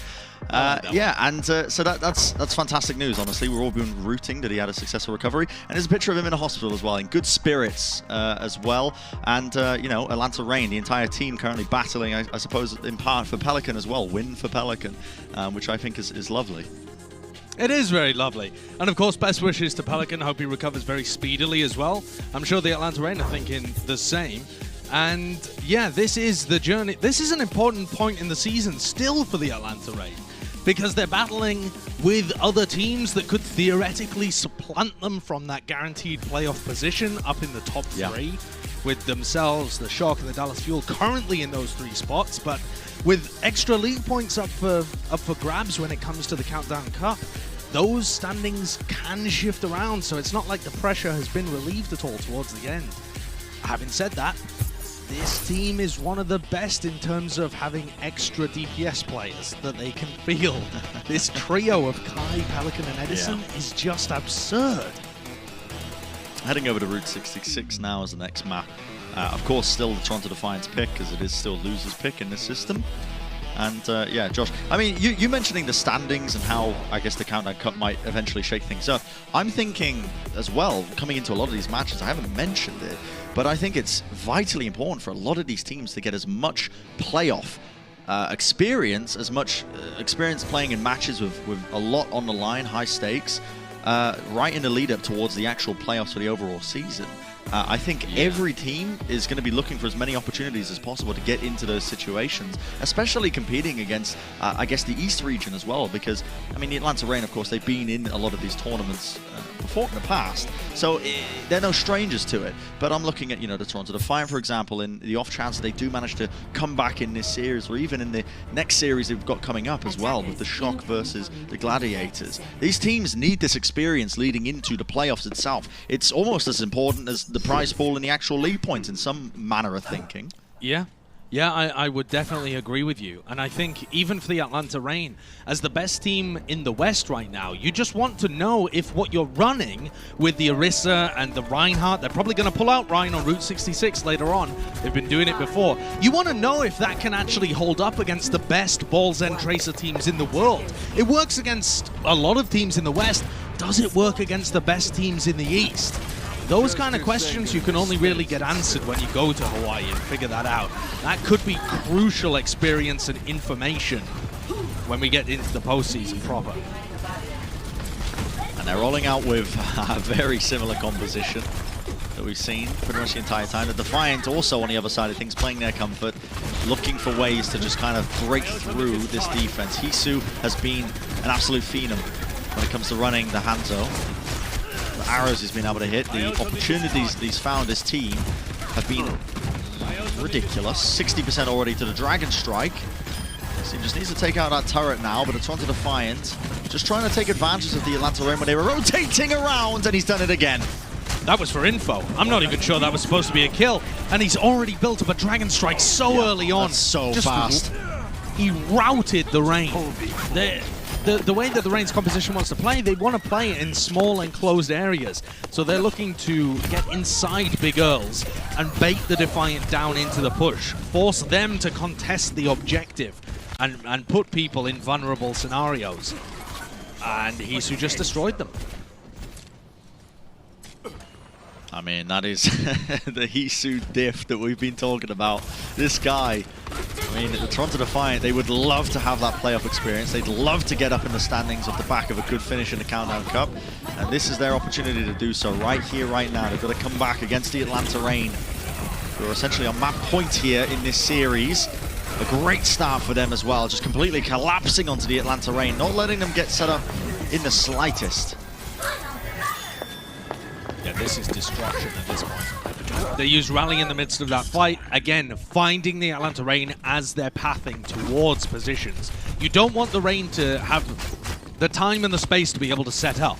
You want to try and fight them with the Defiance kind of comp as they're getting into position, as they're pathing towards the objective. So I love these aggressive defenses. That damage as well. Oh my goodness. Oh, I think they were hoping for at least a D-mech there. I think the Atlanta Reign got out a bit easy on that one. And they've got the support ultimates anyway. There's another Dragon Strike into the power drive. This synergy between Sado and Hisu is pretty good, but unfortunately not enough to get out of there. Yeah. Caught up. A lot of the stuns, the flashbang, just locking up Sado for about an instant, and an instant is all you need against this composition. They have so much damage to just output and blow up the Wrecking Ball despite the high health. Hisu now get a bit more information, so he knows that they're just trying to take up this high ground position. Gator dropping down that supercharger. This is an issue that the Toronto Defiance had in terms of how they've been dealing with it. It's just trying to tickle it down. It's still up, by the way. Eventually Michelle's going to be bringing it down, and Lastro using this Transcendence, but they can't really latch onto any targets on the opposition side. The Atlanta Reign on the attack, you can see they've rotated all the way around, and they have all the space and high ground in the world right now. The Toronto Defiant a bit on the back foot as they're trying to fight around this payload. Aspire though may be turning things. That's a good post bomb. Massa removed from the fight. No more healing now for the Atlanta Reign, and he just about survives that as well. The flashbang connecting, but not enough to secure the kill. Iris's Immortality Field was late, and now this has opened things up with that cooldown not available. Aspire finds another pick, and now pressure onto the man himself, 92% of the way to a window. That's going to get denied, and this is looking like a stellar defense for the Defiant. That is pretty lovely, honestly. The Toronto Defiant, they managed to bring them down to just 10 seconds, and Gator and Edison have had to make some switches just so that they can even stand a chance of contesting. Rolling forwards onto the cart. He is going to be able to touch it. Going straight through Big Earl, but that's the Dragon Strike. It's going to be connecting Hisu with another arrow. That's Edison taken out again. Not even sure which angle he was taking for that approach, but it matters not. The result's still the same. Window into the back there. Iris does get Anson J, and Hisu's been pressured down to the low ground. Iris still not dead. 3 kills for him. You cannot tell me they're clutching this. Transcendence has to be committed, but I think it might be too late. Lastro's put it into this fight. Iris still low. The heals coming through. Aspire into the back, and no, it wasn't too late. The heals was just enough. But the players still piling onto the point. The Atlanta Reign can still win this one, but the spawners coming back in now for the Toronto Defiant. They've moved over to some rolls. They can get there very quickly. Still contesting it up. The overtime comes through. The pulse bomb into the power driver. It stops them short. But boy, did that get dicey. Atlanta had their opportunities to clutch that one off the back of Iris. Iris's mechanics have been excellent, but there have been a number of moments where his Immortality Field is just a little late. Just not quite being able to deny the impact that Aspire is getting with the pulse. And I think that's what it all comes down to.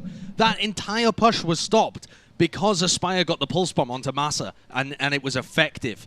If that had been mitigated and Atlanta were able to heal that up, as Iris has been so excellent at throughout this series, Atlanta probably have the positioning to be able to force that one through, with Massa on the payload, outputting even more heals. And Aspire just pulls that one out.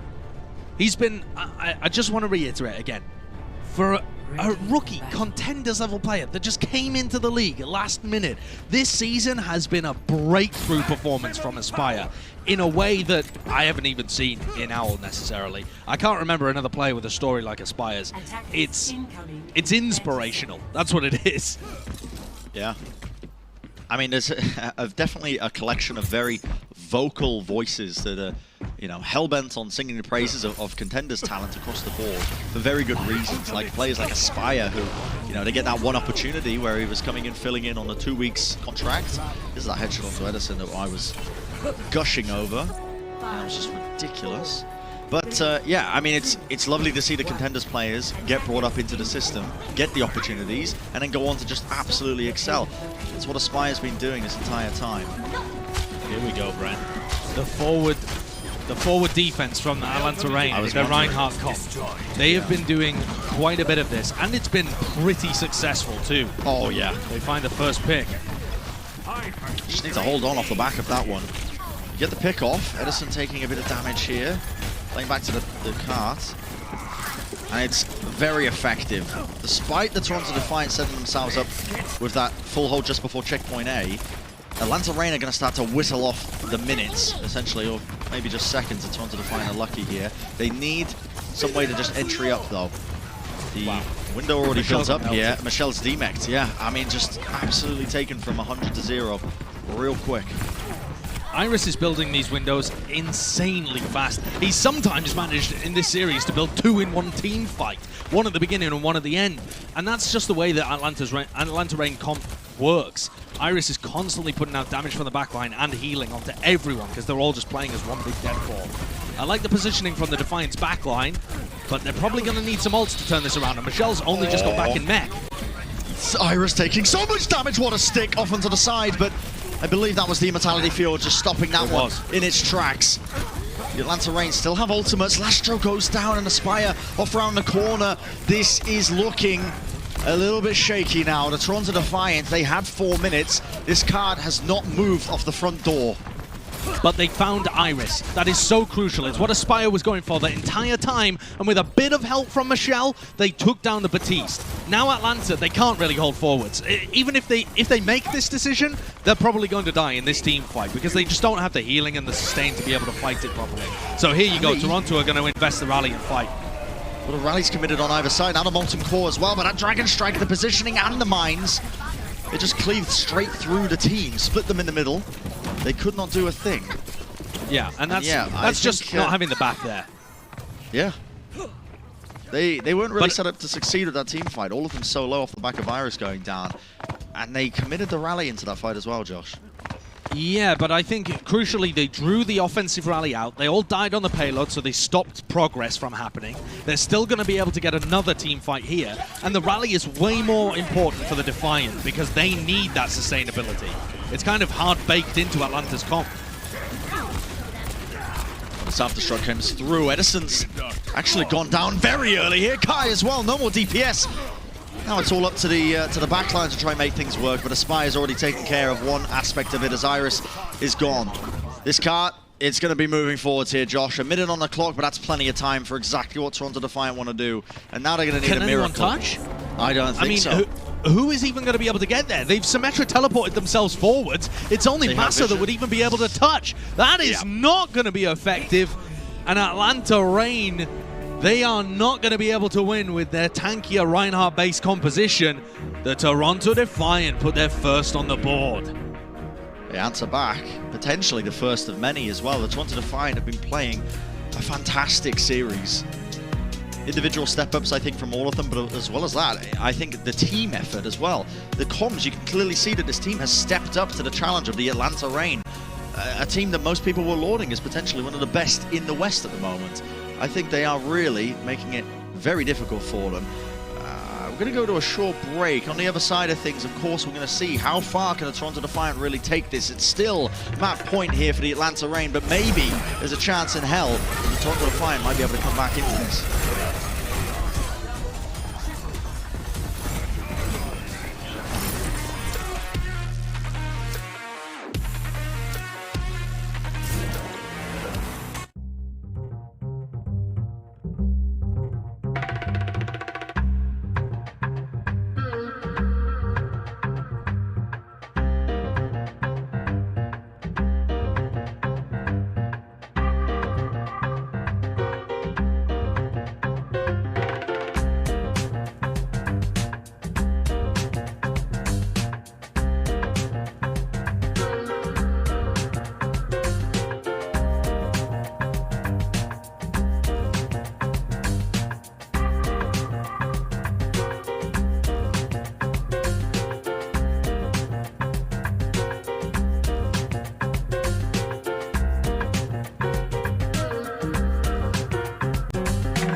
Welcome back from the break, everybody. This series is truly, truly heating up. Going the distance as well.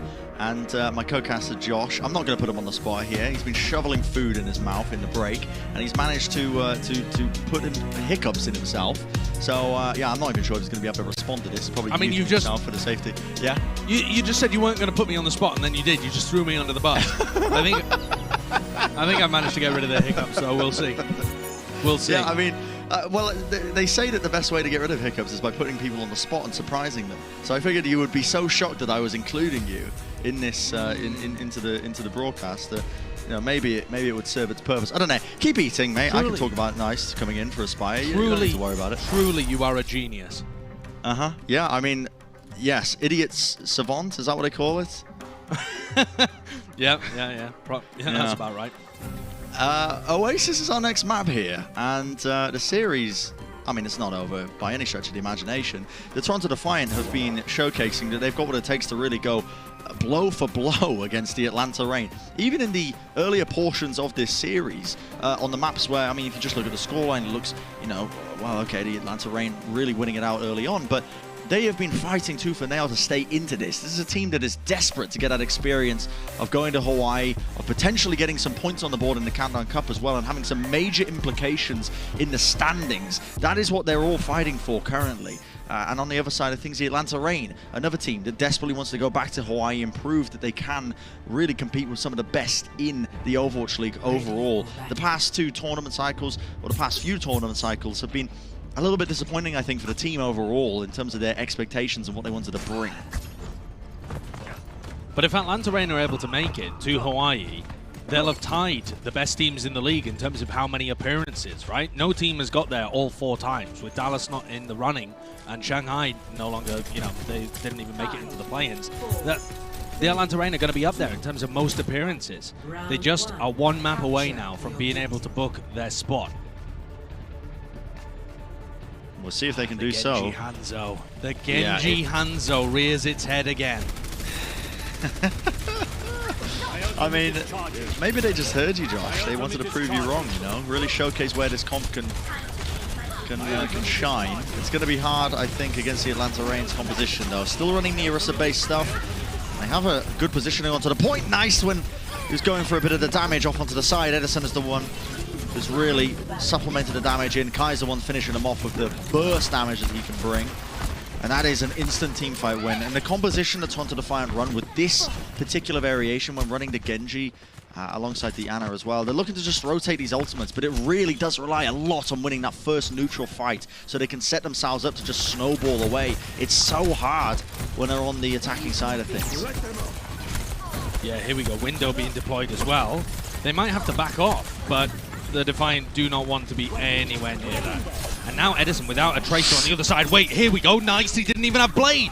Yep, didn't have the Blade. Just had the Nana boost, and he tried to make the most of it, but taken down almost instantly. Deadeye channeled up, but only just clips onto the wall there. Not able to find too much, but Edison definitely able to follow up on a lot of the work being done as Hisu's taken out from that pulse bomb. Still sleeping onto the point there. Hawk's going to be taken out of the fight for but a moment. This rally armor is very hard to chunk through, but they are eventually getting the picks anyway. Nice is back into the fight as well. Recall going to be forced from Edison. Just trying to stay alive, kite them around. I think you could really make that out to be, honestly, a successful team fight there for the Atlanta Reign. They bought enough time for the players to get back into this, and they've got ults now to just push them away once again. Yeah, Gator got booped off the edge, actually, and Neist is only just getting up to his first Blade. That's how slow he's been at being able to generate that. It's not necessarily his fault, it's just hard. He's fighting against a Supercharger. Michelle trades that. I think that's better for the Toronto Defiant. Supercharger is such a good ultimate. And here comes the Blade. Where they've seen the most success, yet the Blade is not getting any dash resets, though. Bit of a problem for them. That's the dodge around the corner there. The Mine's taking out Hawk as he ended up using that self-destruct, but yeah, Nice just can't really survive in that kind of environment right there. In fact, Edison, going for it as well, finally takes his revenge on Hisu, and it feels like it's been quite the one-sided 1v1 over the course of this series anyway. But this round, I mean, it's absolutely all the way the Atlanta Reign. The trouble with this composition of the Toronto Defiant, they need to win that initial team fight, and as soon as they don't, it just looks disastrous for them. Yeah, I can understand why teams would not want to run the Tracer into a Torb, kind of composition, but Edison is looking to match Tracer here, or at least if he thinks you're going to be running Hangzhou Genji, he has the freedom to be able to pick up the Tracer. And it's just not good enough. They need to abandon this plan. The Toronto Defiant are about to throw away their chances of making it to Hawaii if they run that composition again. I want to see Nice come out and pull out the Tracer. Maybe he's not as good at it as Aspire is, and maybe the coaches have made a poor decision here by making this substitution, but you've got to make the mid-map adaptation and realize that that is not going to work. And I believe they are, because Lastro's playing the Zen, so Zen normally pairs with Tracer, that's what they're going to go for, and now the pressure is on Nice. Can he come up with similar performances to Aspire? We'll find out. Running over to it, the Atlanta Reign, everything comes down to this round. They'd love to close it out here, take this series under their belt and send themselves off to Hawaii. That's a nice flashbang. It's going to connect onto Sado. He's already been chunked down to half HP, and the shots from Kai, I mean, he's relentless. Just putting in that constant damage from afar. Sado's gone down in the midst of it. This Reinhardt composition can be very difficult to try and break through and find the weaknesses for. Now they've lost that, it's going to be hard, but still they're finding their way anyway. DPS play is definitely turning up here as Edison again goes down to Hisu. Yeah, Matrix committed. I can't believe Hisu is actually just straight up just jumping into the line of sight of that actually, and now he's got the Dragon Strike to split them up across the point. Still no one in control of this one. Nice with the pulse one. That's Iris connecting, and this is going to be turned. Huge play. Good headshot from Kai towards the end, but it doesn't really matter. He should be punished? No, maybe not. Gator escorts him away. Big old rectangle man, giving him safe space to play from. But the Defiant take that first control.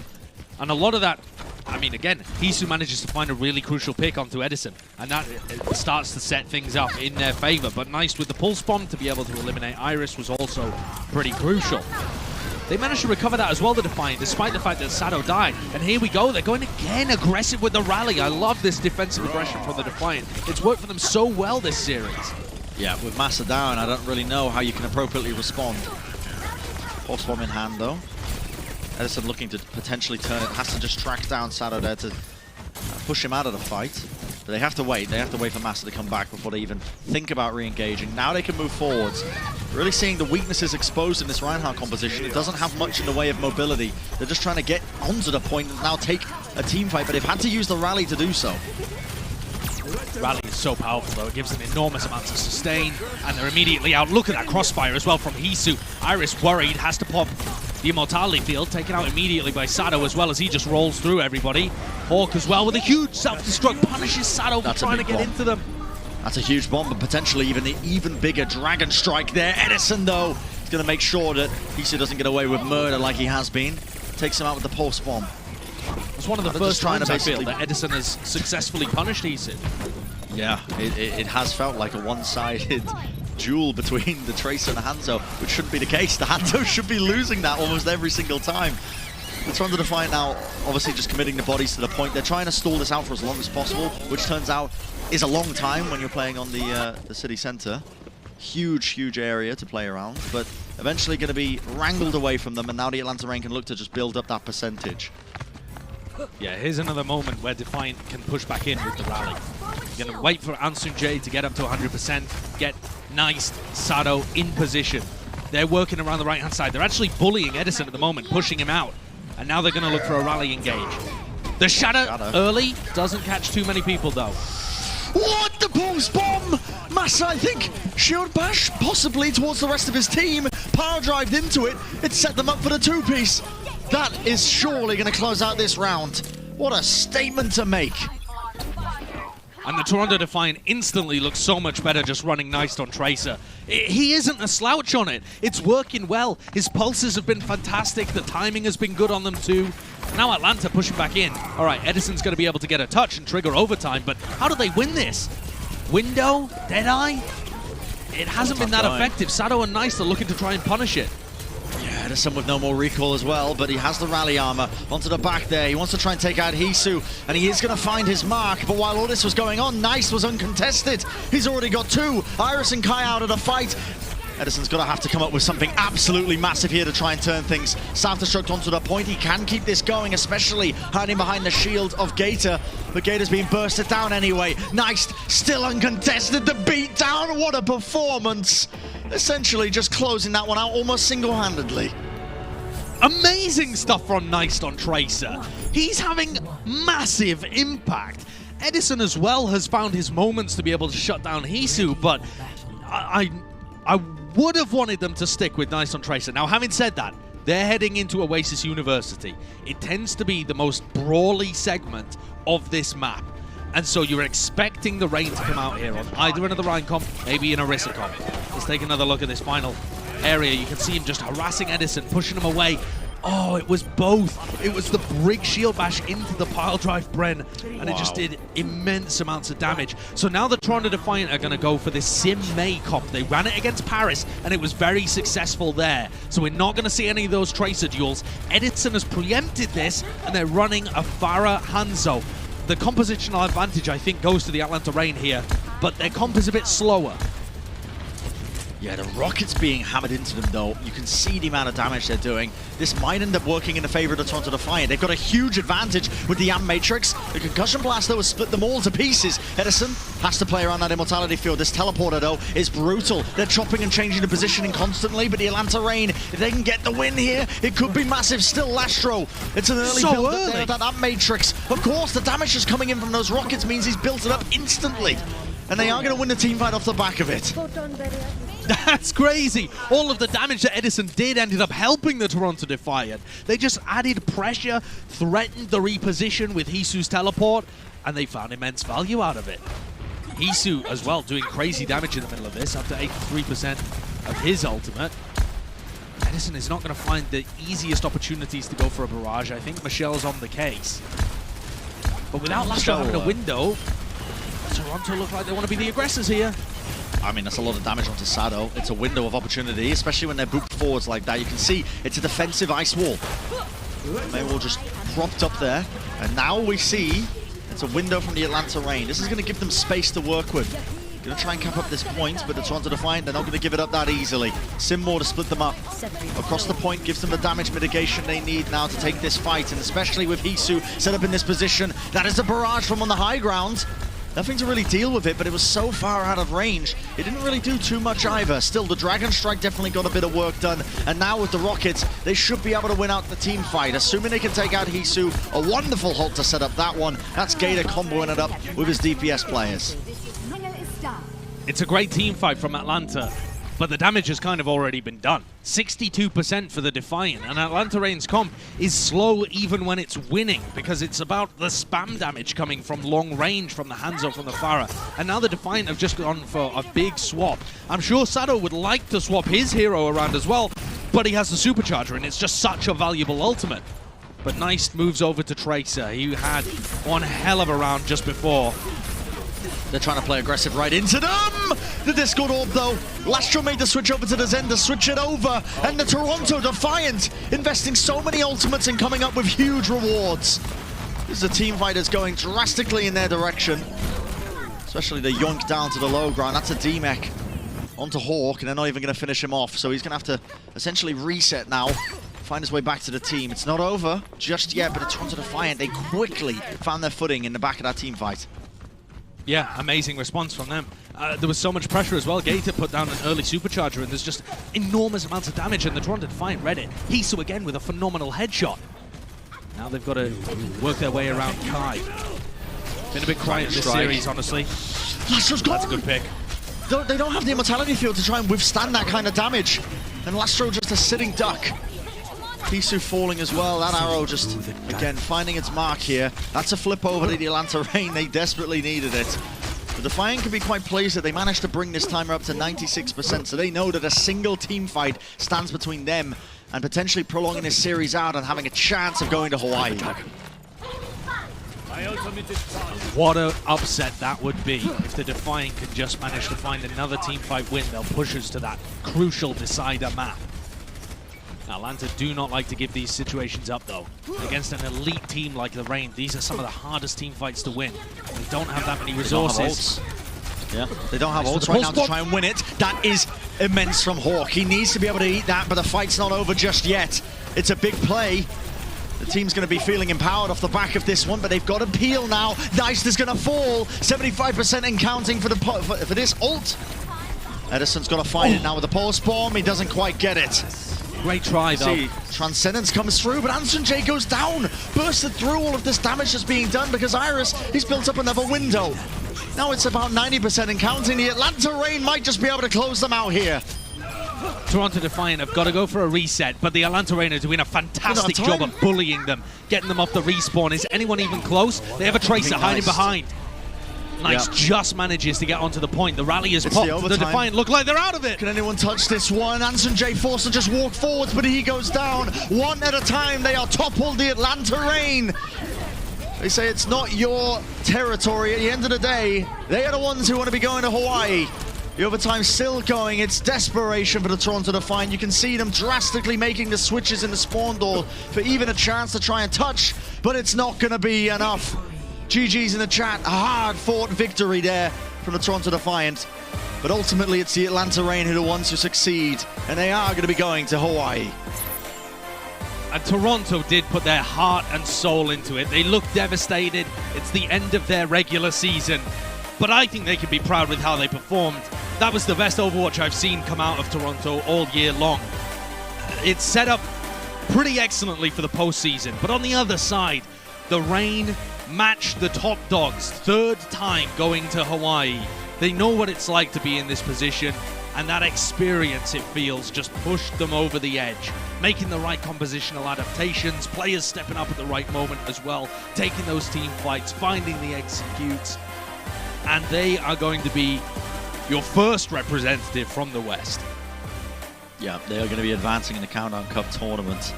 What a showcase of ability as well, to be able to overcome, I think, the Toronto Defiant, who came out swinging. This is the best look that we've seen from the Toronto Defiant in such a long time. Most people predicting that this was going to be an easy victory for them. It was anything but that. Hisu definitely made sure of it, but ultimately, they were the ones who came out on top, winning in the 3-1 fashion. Let's take a look at our player of the match. And there's one individual who just outshone, I feel like, a lot of the other players, with the exception of maybe some on the opposing team. But Hawk was just so important in shutting down the plays. The ultimate eats consistently over the course of the season, in the right place at the right time, with so much of his team fights as well, being able to capitalize with the rest of his team off the damage.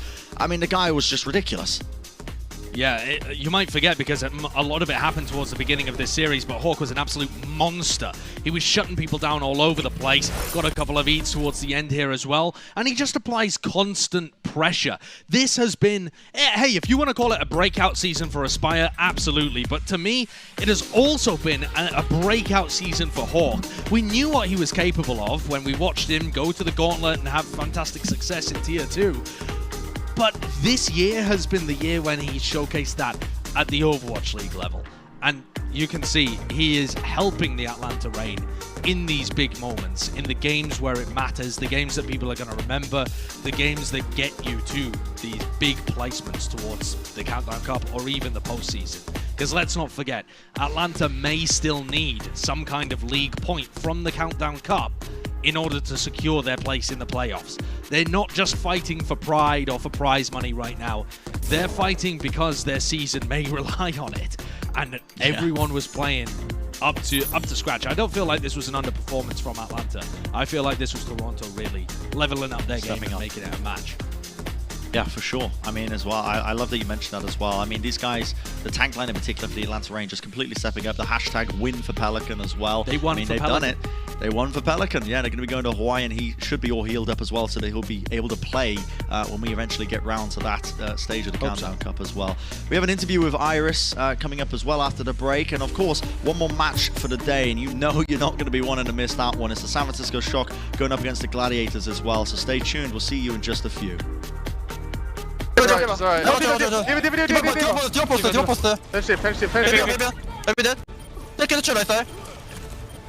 gonna help her. I'm good.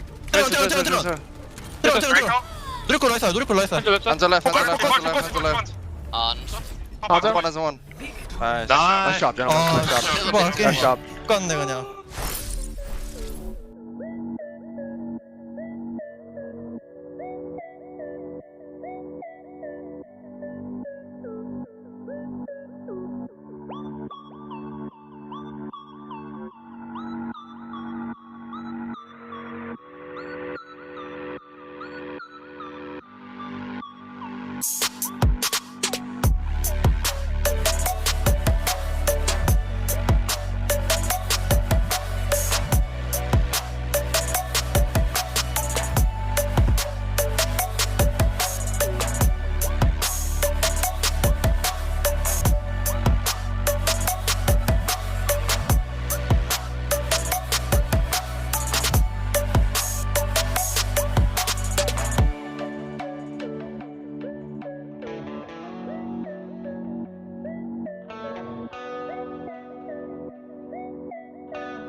그래요? Welcome to Game Break, everybody. We're joined now by Iris from Atlanta Reign. Iris, congratulations on the win today. 아이리스 선수, 안녕하세요. 그리고 오늘 승리 너무나 축하드립니다. 감사합니다. Alright, so that was a match. I mean, you guys, of course, it was a good win, great win for the Atlanta Reign, but I think it really did go to the distance, and I think the Toronto Defiance put up a really good fight. Was there a player that gave you personally the hardest time during the match today? 오늘 당연히 아틀란타의 승리로 경기가 끝났지만 제가 봤을 때는 토론토도 좀 굉장히 좋은 모습을 많이 보여줬던 것 같아요. 경기 도중에 아이리스 선수 개인적으로 봤을 때 그 토론토 팀에서 제일 아이리스 선수를 좀 이렇게 경기 도중에 제일 힘들게 한 선수를 한 명 꼽자면 누가 있을까요? 한 명이라고 꼽으면은 저는 나이스트님이 제일 좀 귀찮았던 것 같아요. 너무 제 뒤에서 많이 쏘셨거든요. 약간 견제를 좀 많이 하셨어 저는.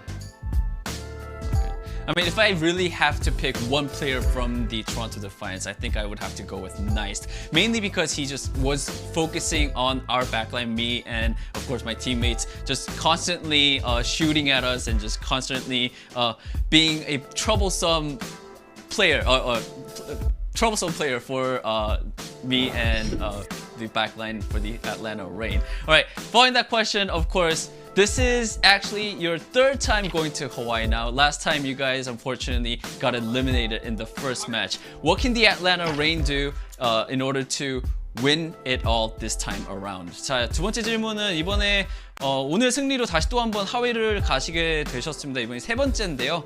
아까 장난을 제가 좀 이 정도 되면은 아파트를 하나 장만하는 게 낫지 않을까라고 장난을 했는데 저번에는 좀 아쉽게 첫 경기에서 패배를 하셔서 탈락을 하셨는데 이번에는 어떻게 하면 아틀란타 팀이 우승을 할 수 있을까요? 일단은 저희가 잘하는 벙커를 최대한 잘 활용하는 게 중요하다 생각하고요. 그리고 이제 동부도 다이브 오늘 했던 토론토처럼 다이브를 많이 쓰는 걸로 알고 있어서 그걸 잘 전략을 짜서 저희가 잘 마크하면서 저희가 할 수 있는 그런 것들 다 보여주면 잘 될 것 같아요. 좋은 결과 나올 수 있을 것 같다 생각해요. Alright, so I think the main thing that we have to focus on is what we are really good at. The bunker competition that the Atlanta Reign, our team, is really good at. I think we should get better with or work more towards what we are better at, the bunker competition. And from what I saw from the Asia side, they sort of tend to use a lot of dive as well, like the Toronto Defiance that we went against today. So if we have to, I feel like we should strategize a little bit more to go against the dive or either dive or whatever the competition the Asia side will come out in the Countdown Cup. And if we do better, show better. Sorry guys. Let me re-say that. Right. So basically, if we just prepare better for our matches in the Countdown Cup, I think we will have a better outcome and better results for the Countdown Cup tournament. All right. I'm sorry about the little trouble that I had, but Iris, that is it for the interview. Thank you so much for your time and good luck in Hawaii. 방금 제가 좀 말을 더듬었는데 죄송합니다, 아이리스 선수. 인터뷰해 주셔서 너무 감사드립니다. 뭔가요? What does that say? 다음에 봅시다. 뭐라고 써 있나요? Win for Pelican. Win for Pelican. Yes, win for Pelican, Atlanta, right? All right, thank you so much. Let's head back to the desk. You love to see it. Thank you so much for taking the time, Iris. Win for Pelican. Yeah, let's get that hashtag trending. That's a good one. I like that. Also, I feel like he speaks English fluently as well because he could not help but giggle when you were doing the English translation. Sorry, so I'm guys, 100% convinced that he understood every single word. Don't worry about it. I mean, I'm hosting the show and my English is. I have a lot of moments. One of those days. So one of those days. One day we'll get it all together, all of us. But today is not the day, and that is okay. I mean, apparently earlier I said Atlanta versus Reign, so I had a Dallas versus Fuel moment, and no one pointed it out. Tell him. Don't tell him. They can't use it against me because they didn't notice apparently. Otherwise, they would have already came at me, and I would have loved to notice because I think it's hilarious. So I would have loved to mock myself for it, but also that just tells me you guys are not listening to me when I'm speaking. Because Why? one Wait, what of did you you say? actually pointed it out. Exactly. My point exactly. But that's okay, because I'm not the star of the show. I'm not the interesting things. The interesting things are those games. And one of them we just got to song. Quite frankly, Atlanta won. I'd love to talk about Atlanta, but I also want to take a look at the other side here, Costa, because I think this was a really good showing from the opposition of the Toronto Defiant. Specifically in the last map, you also joined the Hangzhou fan club of our desk, watching Hizu perform on that hero. That did something to you, didn't it? Yeah, that was, I think, one of the best Hangzhou performances we've seen in the league. It was just brutal. Hisu was living rent-free in Edison's brain. Like, Edison was so terrified of just peeking his head up because it didn't even matter if he just blinked or what just happened. Hisu was going to headshot him. And I think Danny was trying to set Iris up for who was the player that gave you the most trouble. I was surprised he did not answer with Hisu because it was just so dominant. And that's really where they found most of their success in this match from the Toronto Defiant, but it was still a good match overall, and I think they put up a valiant effort against a really strong Atlanta Rain. A lot of us were questioning how good is the Atlanta Rain going to be with Pelican out of the lineup, because Pelican is very flexible and gives them a lot of adaptation just for the team. He can play the Tracer, he can play the Pharah, he can really play everything, and I think Edison did a great job of integrating himself into there. Obviously, Atlanta decided to play a little bit more slowly with their, Orisa Reinhardt compositions, and Edison played a lot of the Torbjorn, but we also saw a little bit of Edison Pharah when Toronto Defiant challenged him to do it on the King's Row. We saw a bunch of Trace from him as well, which was good when he wasn't getting headshot by Hisu as well, but overall a really good performance, and I think watching this match, you can give a good argument for Atlanta Rain being the best team in the West, and potentially the whole world at the moment, because as we all know, Atlanta Rain, this is their third time going to Hawaii. They have had an incredible season, sort of going under the radar, playing very, very well, being very consistent as well. And now Dallas and Shanghai aren't going to be there in Hawaii with them as well. I think this is going to be their best opportunity to get a big win. Yeah, now we just have to hope they don't get stuck at an airport and actually get some practice in beforehand, and they're good to go, right? Then they can roll over in Hawaii. Fingers crossed. Let's get that one done. I know they come motivated because they were absolutely devastated. That's a problem, right? If you go out in the first round, you don't get a single point, but you had to go through all the trouble to get there. So it's you don't want to go through that same scenario, and that one extra point really can get you places. Now let's once more take a look at our bracket, which is once again updated, just to know where we are standing. That's right, Atlanta punched a ticket against a very good looking Toronto Defiant, so big GG's over there. Now we're coming to what I believe should be the closest match of the day. I might be completely wrong here, but San Francisco Shock and the Gladiators. I feel like Dallas really didn't test the San Francisco Shock to the level that some of us would have liked to see. Now I do want to know, just based on what we have seen from the San Francisco Shock, which I'm sure the Gladiators watched as well, what do you think the Gladiators will respond with? I think we'll see a lot of anti-tank compositions from the LA Gladiators. The only time we've actually seen them go up against a tank team so far in the Countdown Cup was when they played Atlanta, funnily enough. Atlanta Rain, they won that qualifier match 3-2, but it was very close. It was early on in the Countdown Cup Qualifiers. The LA Gladiators, they retorted to playing Hangzhou and Tracer with Chu on the Zenyatta on Blizzard World, and also they won Temple of Anubis playing the Nano Winston composition with Mirror on that Pharah. So the LA Gladiators, they've evolved a lot since then. Yesterday, of course, we saw Kevster on that Pharah, but they're still very much capable of playing that Hangzhou and Tracer composition. Birdring still a fantastic Hangzhou as well. So the LA Gladiators, what we've been really impressed with them so far this Countdown Cup has been the many different compositions they're playing. The San Francisco Shock, they're looking really good right now. Incredibly dominant performance against the Dallas Fuel, playing the Reinhardt, playing the Orisa. But the LA Gladiators, I think they're a completely different beast, and Shock are, in my opinion, underdogs going into here, because Gladiators are a top 2 team in NA, if you ask me anyway. So the LA Gladiators, if they show up today, we're going to see